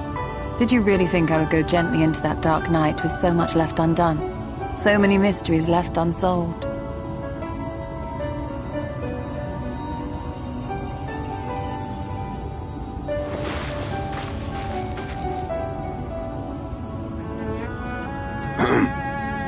Is there aught you wish to say to me? A word of thanks, perhaps?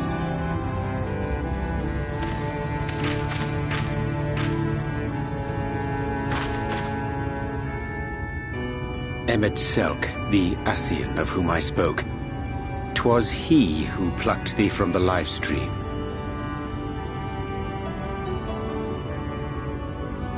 I see. Thank you. Differences notwithstanding, you saved my life, and for that I am grateful.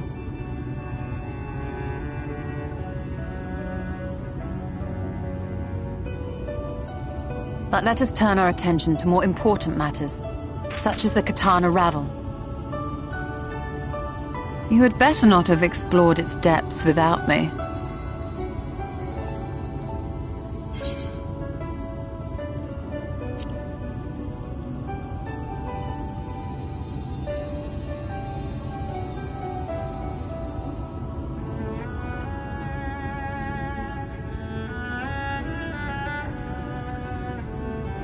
Well, Almet and the others should be pleased to see you in such uncharacteristically high spirits. Let us return to Fanath then, and discuss the coming expedition.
Warden is dead. The Blessed's prayers have been answered. Aye, that they have.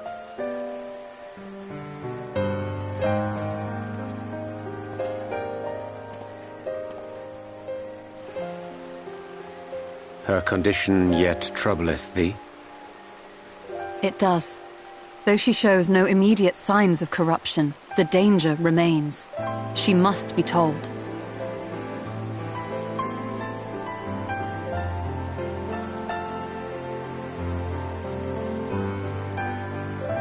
Would you describe it to me, Marie-Angé? Paint for me a picture with your words.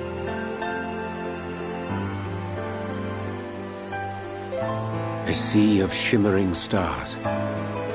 Diamonds strewn across a raven gown. Boundless and beautiful. 'Tis an exquisite sight, not unlike that of the source.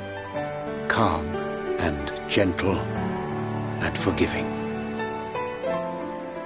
I can see it. For however deep the void, or wide the expanse, there is no shore so distant as to be beyond the reach of light. Ominous though that may sound, given our present travails.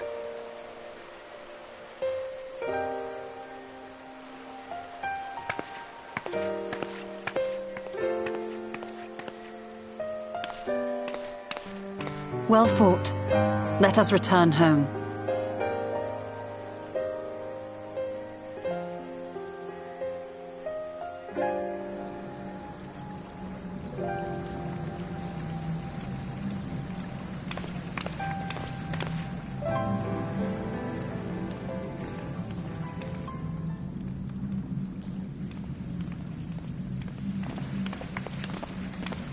The murals.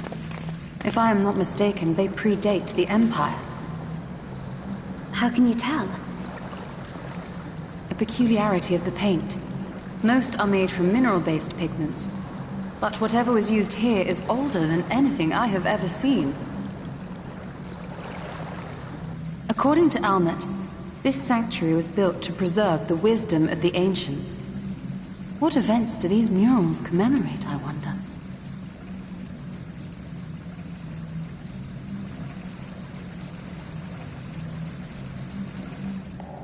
Must you always linger after defeating your enemies? Navigating these halls on foot is exhausting.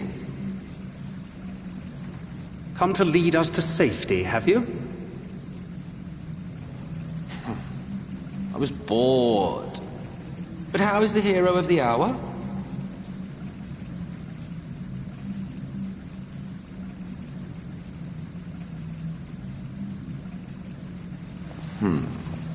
Fighting fit, I see.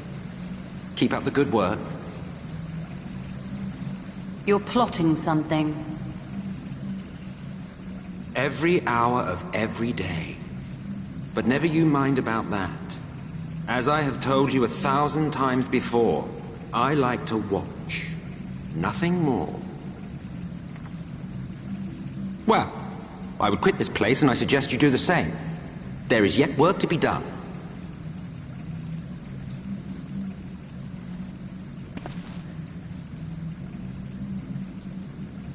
Ah, there is a sight to bring a tear to the eye. You recognize these scenes?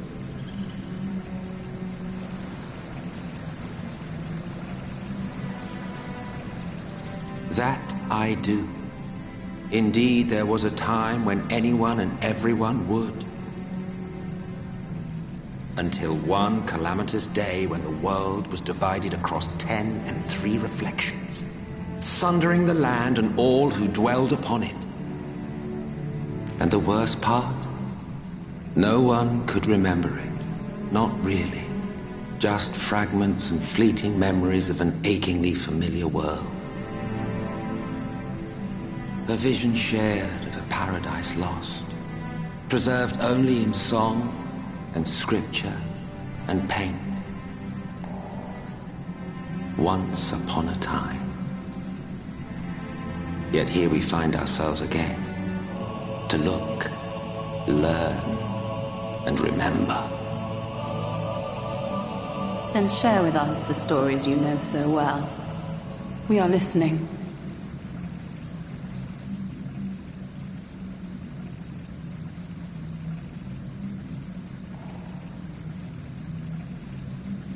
Before the Great Sundering, there was one world. A world that knew naught but peace and prosperity. Until it was faced with a crisis. Unprecedented, terrifying. Civilization found itself perched upon a precipice, staring into oblivion. But through prayer and sacrifice, the will of the star was made manifest. Zodiac was his name, and by his grace was the calamity averted. Zodiac.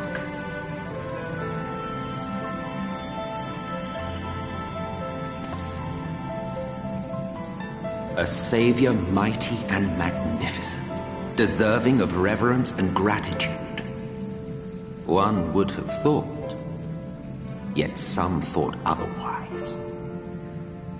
From the fears of these naysayers would rise Hydaelyn. She who was to serve as his shackles, to bind him and hold him in check.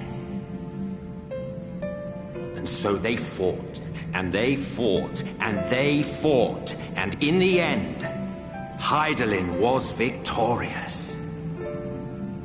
With all her strength, she smote him, dealing a blow so devastating that it split the very fabric of reality. And thus was Zodiac banished and his being divided. That concludes today's lesson on long-forgotten history. Though I imagine your mother would offer a rather contradictory account, as is her wont.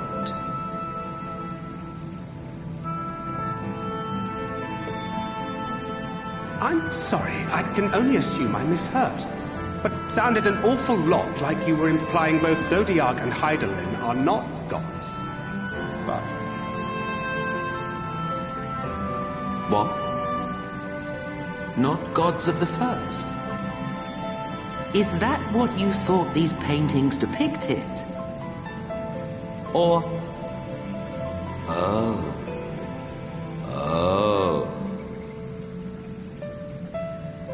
They are gods after a fashion, yes. But no different from the kind with which you are so intimately acquainted. Formed of faith and prayer, of conviction and devotion. The eldest and most powerful of primals. You have spun quite a tale. Yet you have not explained the role of the Ascians in all of this. How is it you are privy to ancient secrets lost to time?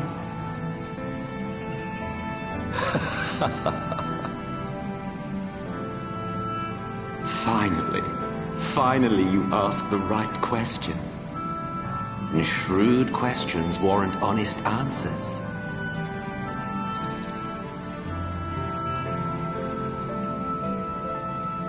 We Ascians know because it is our history, our story.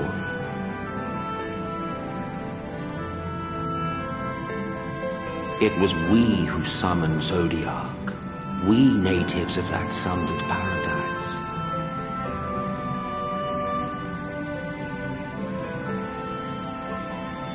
Now, do you see why we yearn for the great rejoining?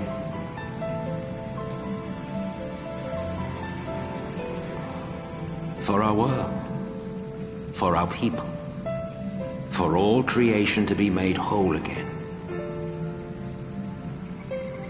Wouldn't you wish for the same?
Ah, you are returned, and none the worse for wear, I see.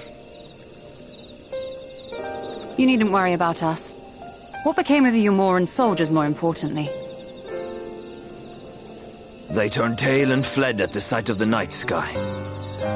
The children of the everlasting dark have also retreated back to Woven Oath. Try as they might, they could not deny the truth of their own eyes.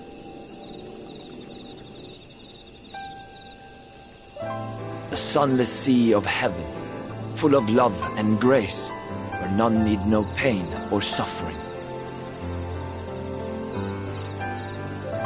In that moment, when the sky's light began to wane, I knew our prayers had been answered.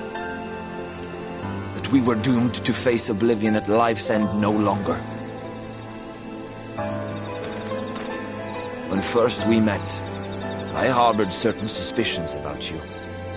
Now I see that I was right.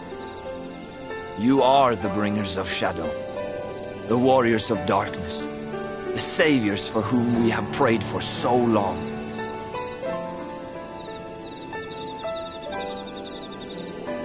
I suppose you're not entirely wrong. But we are not worthy of your reverence, nor have we any desire to be worshipped. If you would pray, pray for your children, that they may one day know a better world. I will do as you say, but please, let us at least hold a feast to celebrate your victory. You deserve that much. I'm sorry, Runar, but there is still much to be done and scant time in which to do it. We must go. All of us. For we share the same path and the same fate.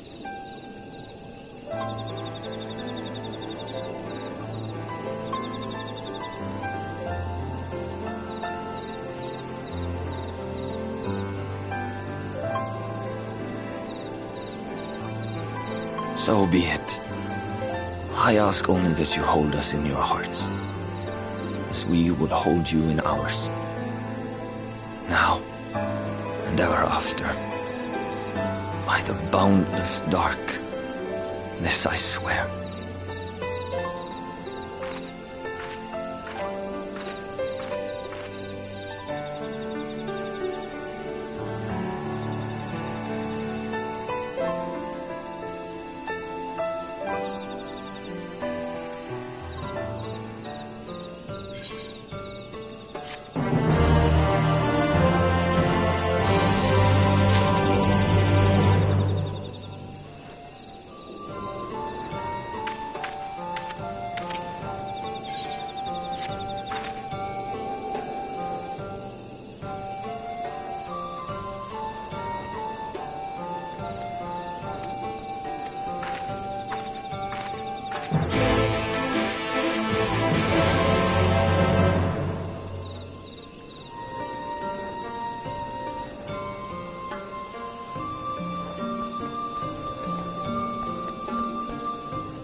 So there's a light sealed inside you, is there? You wouldn't know it from the outside. You look the same as you ever did to me.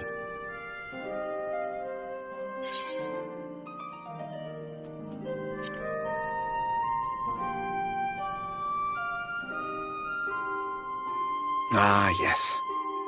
If they're not asking you to fight, they're telling you to rest. Which isn't to say they're wrong. You'll need your strength for what's to come.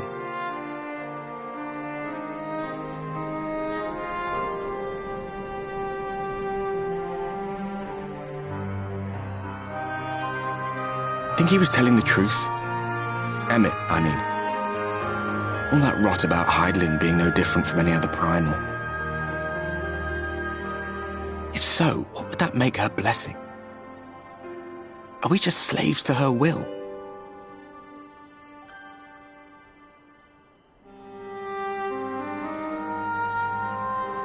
Let's pay him no mind. Lies the Ascian stock in trade. Villains, heroes, all a matter of perspective, they'd have you believe. One man's fond memory, another's waking nightmare. Me, I'm no saint or savior. Just another sinner. And I know damn well I'm in no position to judge. When I saw the people of Slitherbough look up at the sky and celebrate the return of the dark, it felt good. It was moments like that that I cherished. Much more than the thrill of adventure. The quiet after the storm. I always took comfort in that.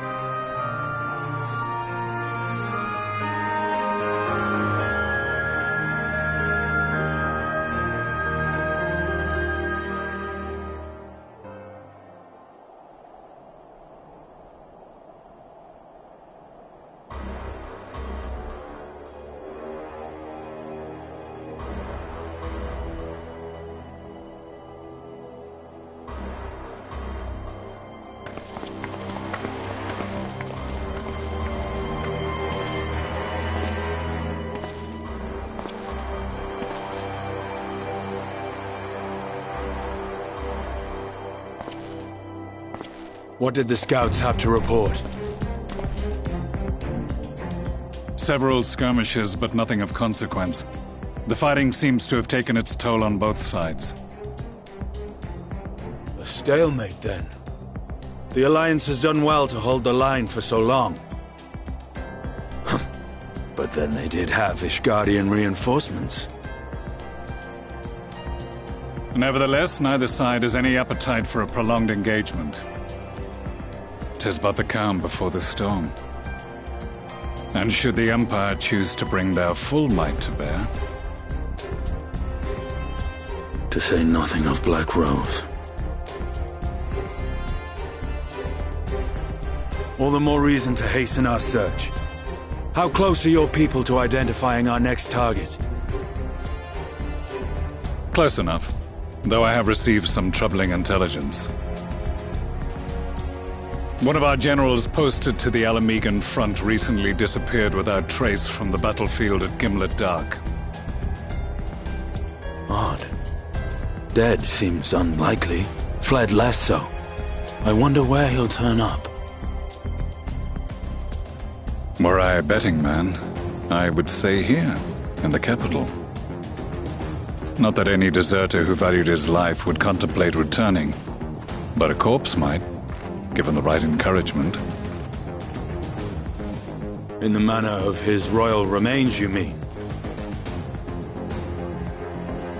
Elidibus plainly has no need of a new host, so the question becomes who? It may be that another player has joined the game.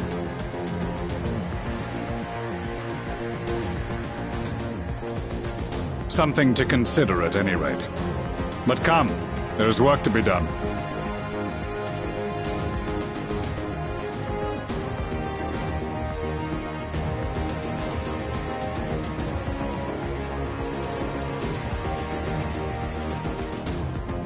These bloodless games make for poor sport. Mayhap if father... Nay. I am a stranger to him in this body.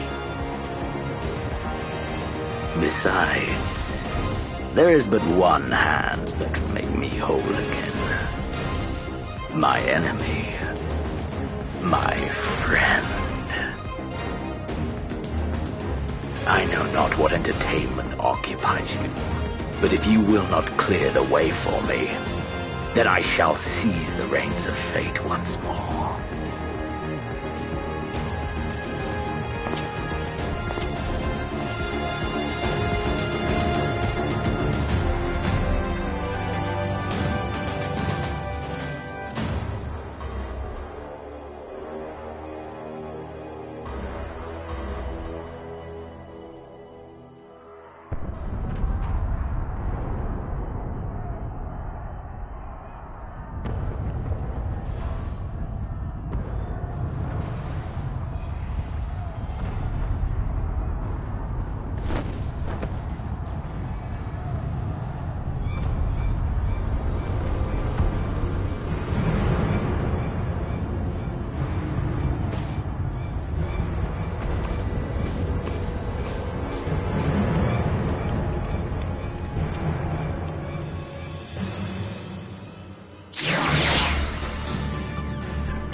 Senator sighted! They're coming!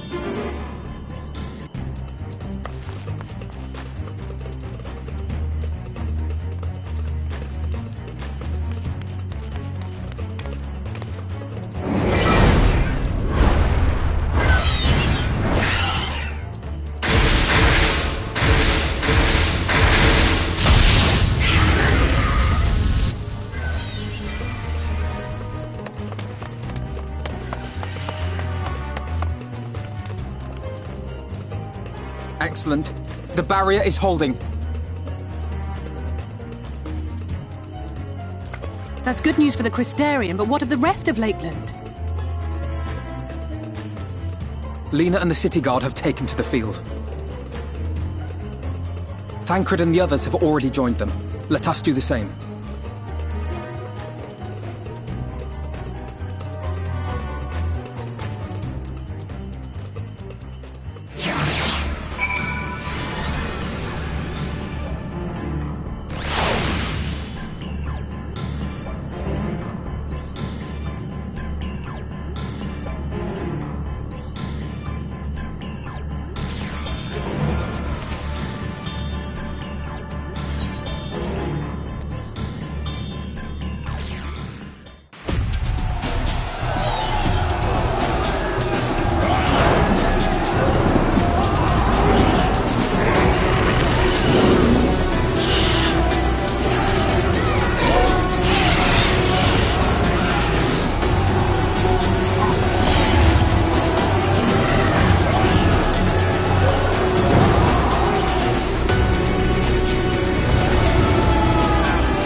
is yours!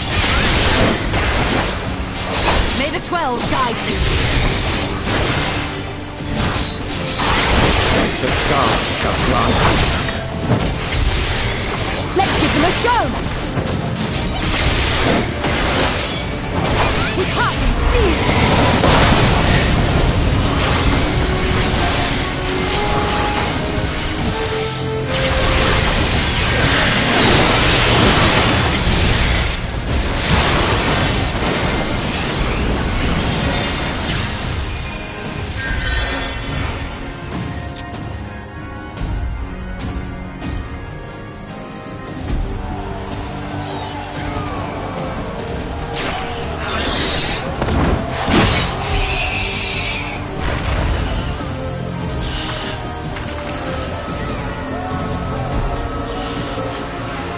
There are so many.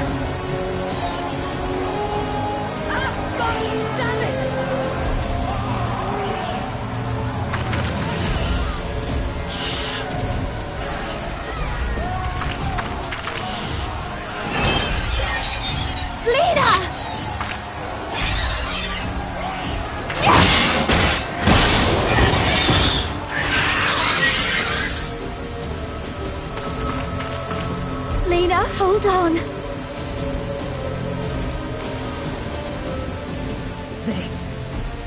They turned on me.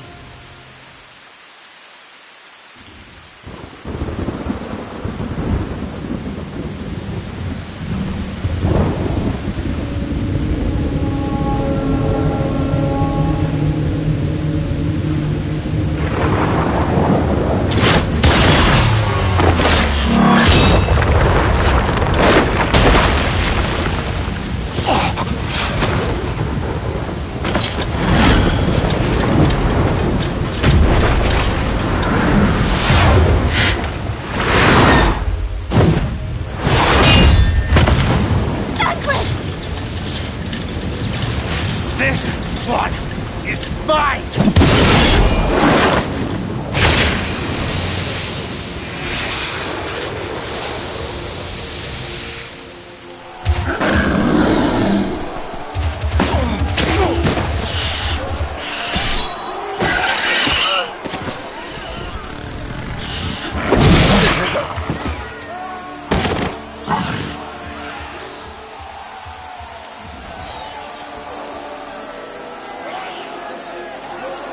We need only hold out a little while longer. Reinforcements are coming, remember? The captain said so. We're going to be all right.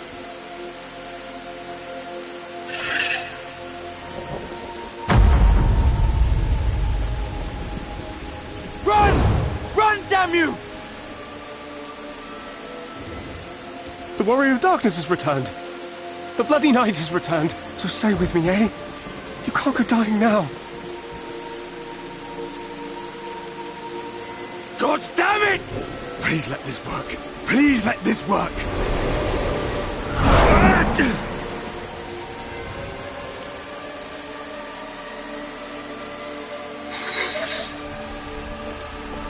No. No, no. Stay back. Stay back.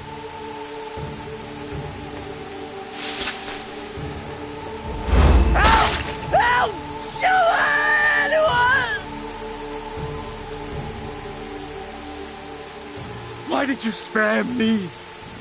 Why? What have I done to deserve this mercy? Forward! Forward! If you can still hold a sword, follow me! Wounded to the rear! Weapons at the ready! Let's make this count! Fight and struggle. Seek salvation by your own hands. Though the losses be grave, endure them. Though the victories be hollow, claim them.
Oh, I did not see you there.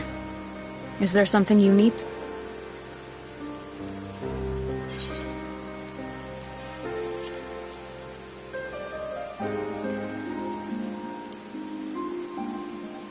Injuries are part and parcel of battle. While there's breath in my lungs, I shall see my duties done.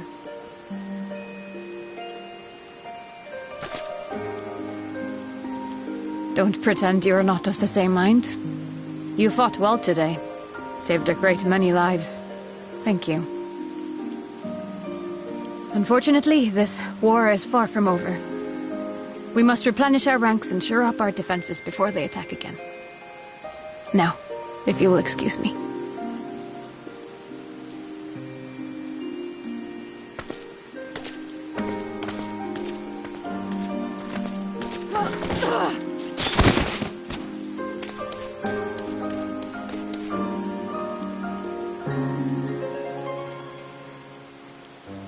I am fine.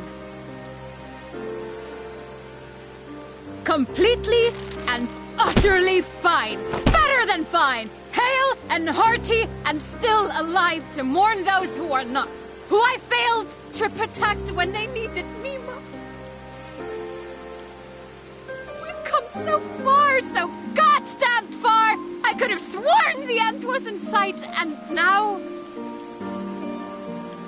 Now they will never see it.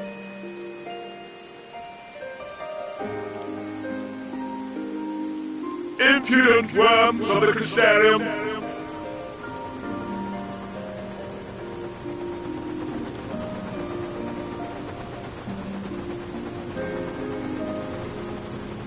The tragedy that has befallen you is of your own making. Divine retribution for your defiance.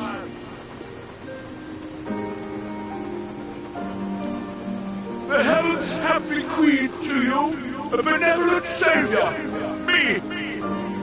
I offer you freedom from pain and suffering, a paradise where man and sin-eater might live in peace and harmony.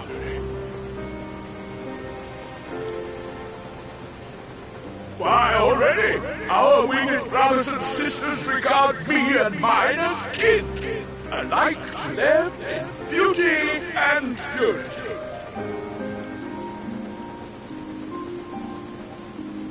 But you not only reject my prophet hand, but raise your own against my senators.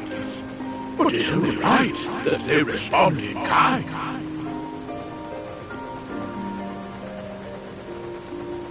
Let this be a lesson to all those who would walk the path of sin. The wicked shall not inherit this world!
My friends, with your aid, we have weathered a brutal assault.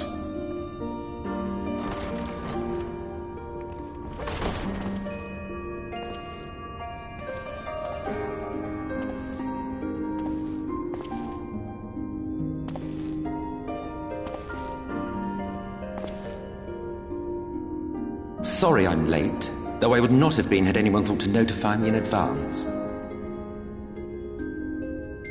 As I was saying, it was only with your aid that we weathered this assault. Without it, the Crystarium and all who dwell here would now be gone. For each we saved, another perished. If there is anything else we can do to help, anything at all, you need only ask. This is our home too, and we want nothing more than to keep it safe. Thank you. We are blessed to have you with us.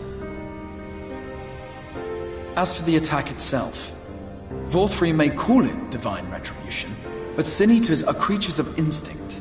A coordinated assault is unprecedented. Moreover, in the absence of a Light Warden, there should have been no compulsion for lesser Sin Eaters to congregate here en masse. All of which points to a single, unavoidable conclusion. That these minions of light answer to a higher power. He who did claim kinship with them, who did boast of control, not in idleness, 'twould seem, but in earnest. Lord Vorthri.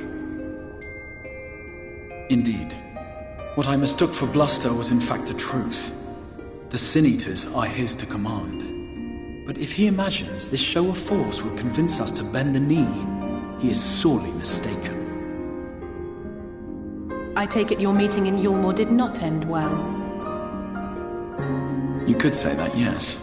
But I am wiser for the experience nevertheless. It appears he has mastered a technique which allows him to enslave the minds of others. A fact I discovered when he attempted to use it on me. That would go some way towards explaining the peculiar reverence afforded him by his subjects. There may feasibly be a handful of true believers among them, I suppose, but it would not surprise me if the vast majority were in his thrall. Had I not anticipated his treachery, I might well have joined them. But seeing his invitation for what it was, I sent a glamour in my stead. I rather doubt such tricks will avail me a second time, however. Did you have any luck tracking down the Light Warden in Calusia? Sadly, I have nothing to report on that front. What of Armarang? After a fruitless few days scouring ruins, I resorted to asking the locals. While no one I spoke to had seen any sign of the Warden, I did uncover a possible lead. An abandoned mine in western Armarang. From what the Maud told me, it would be a perfect place to stay out of sight. Of course, I could never hope to explore such a labyrinth quickly or safely on my own, so I returned here. Even should we all join in the endeavor, an exhaustive search could take weeks, and with no guarantee of finding anything.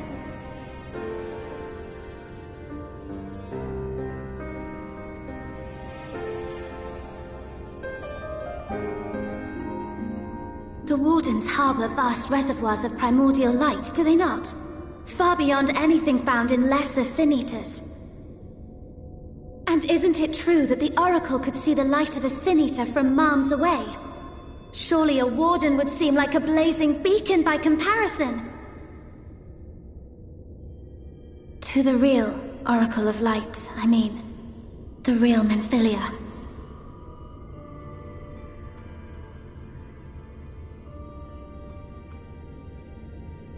If we travel to Armarang, to the south where she halted the flood, I could summon her back. What do you think?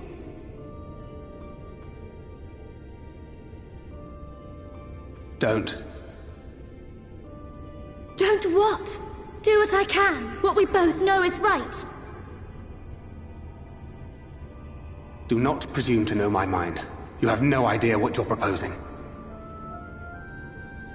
But I do! I know why you never said anything. Because you thought you could keep me safe by keeping me in the dark. And Maybe I thought so too. But I knew, Thancred. I always knew.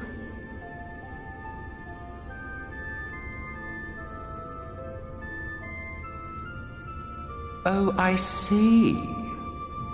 I thought you were a rather underwhelming reincarnation. But it all makes sense now. The Oracle lies dormant within you, doesn't she? But to draw on her true power, you must become one, both body and soul. To wit, one being must consume the other. Who shall be the lucky winner? This doesn't concern you, Ascian. But it plainly concerns you. Which is why your heart is ready to burst out of your chest. Despite the raging tempest in your bosom, however, you have never once opened up to your young charge. Now, why would that be?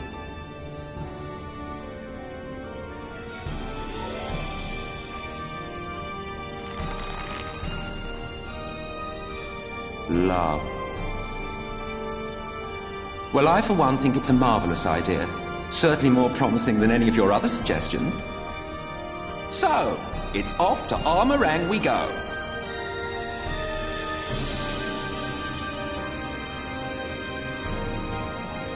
I'll meet you at the gates.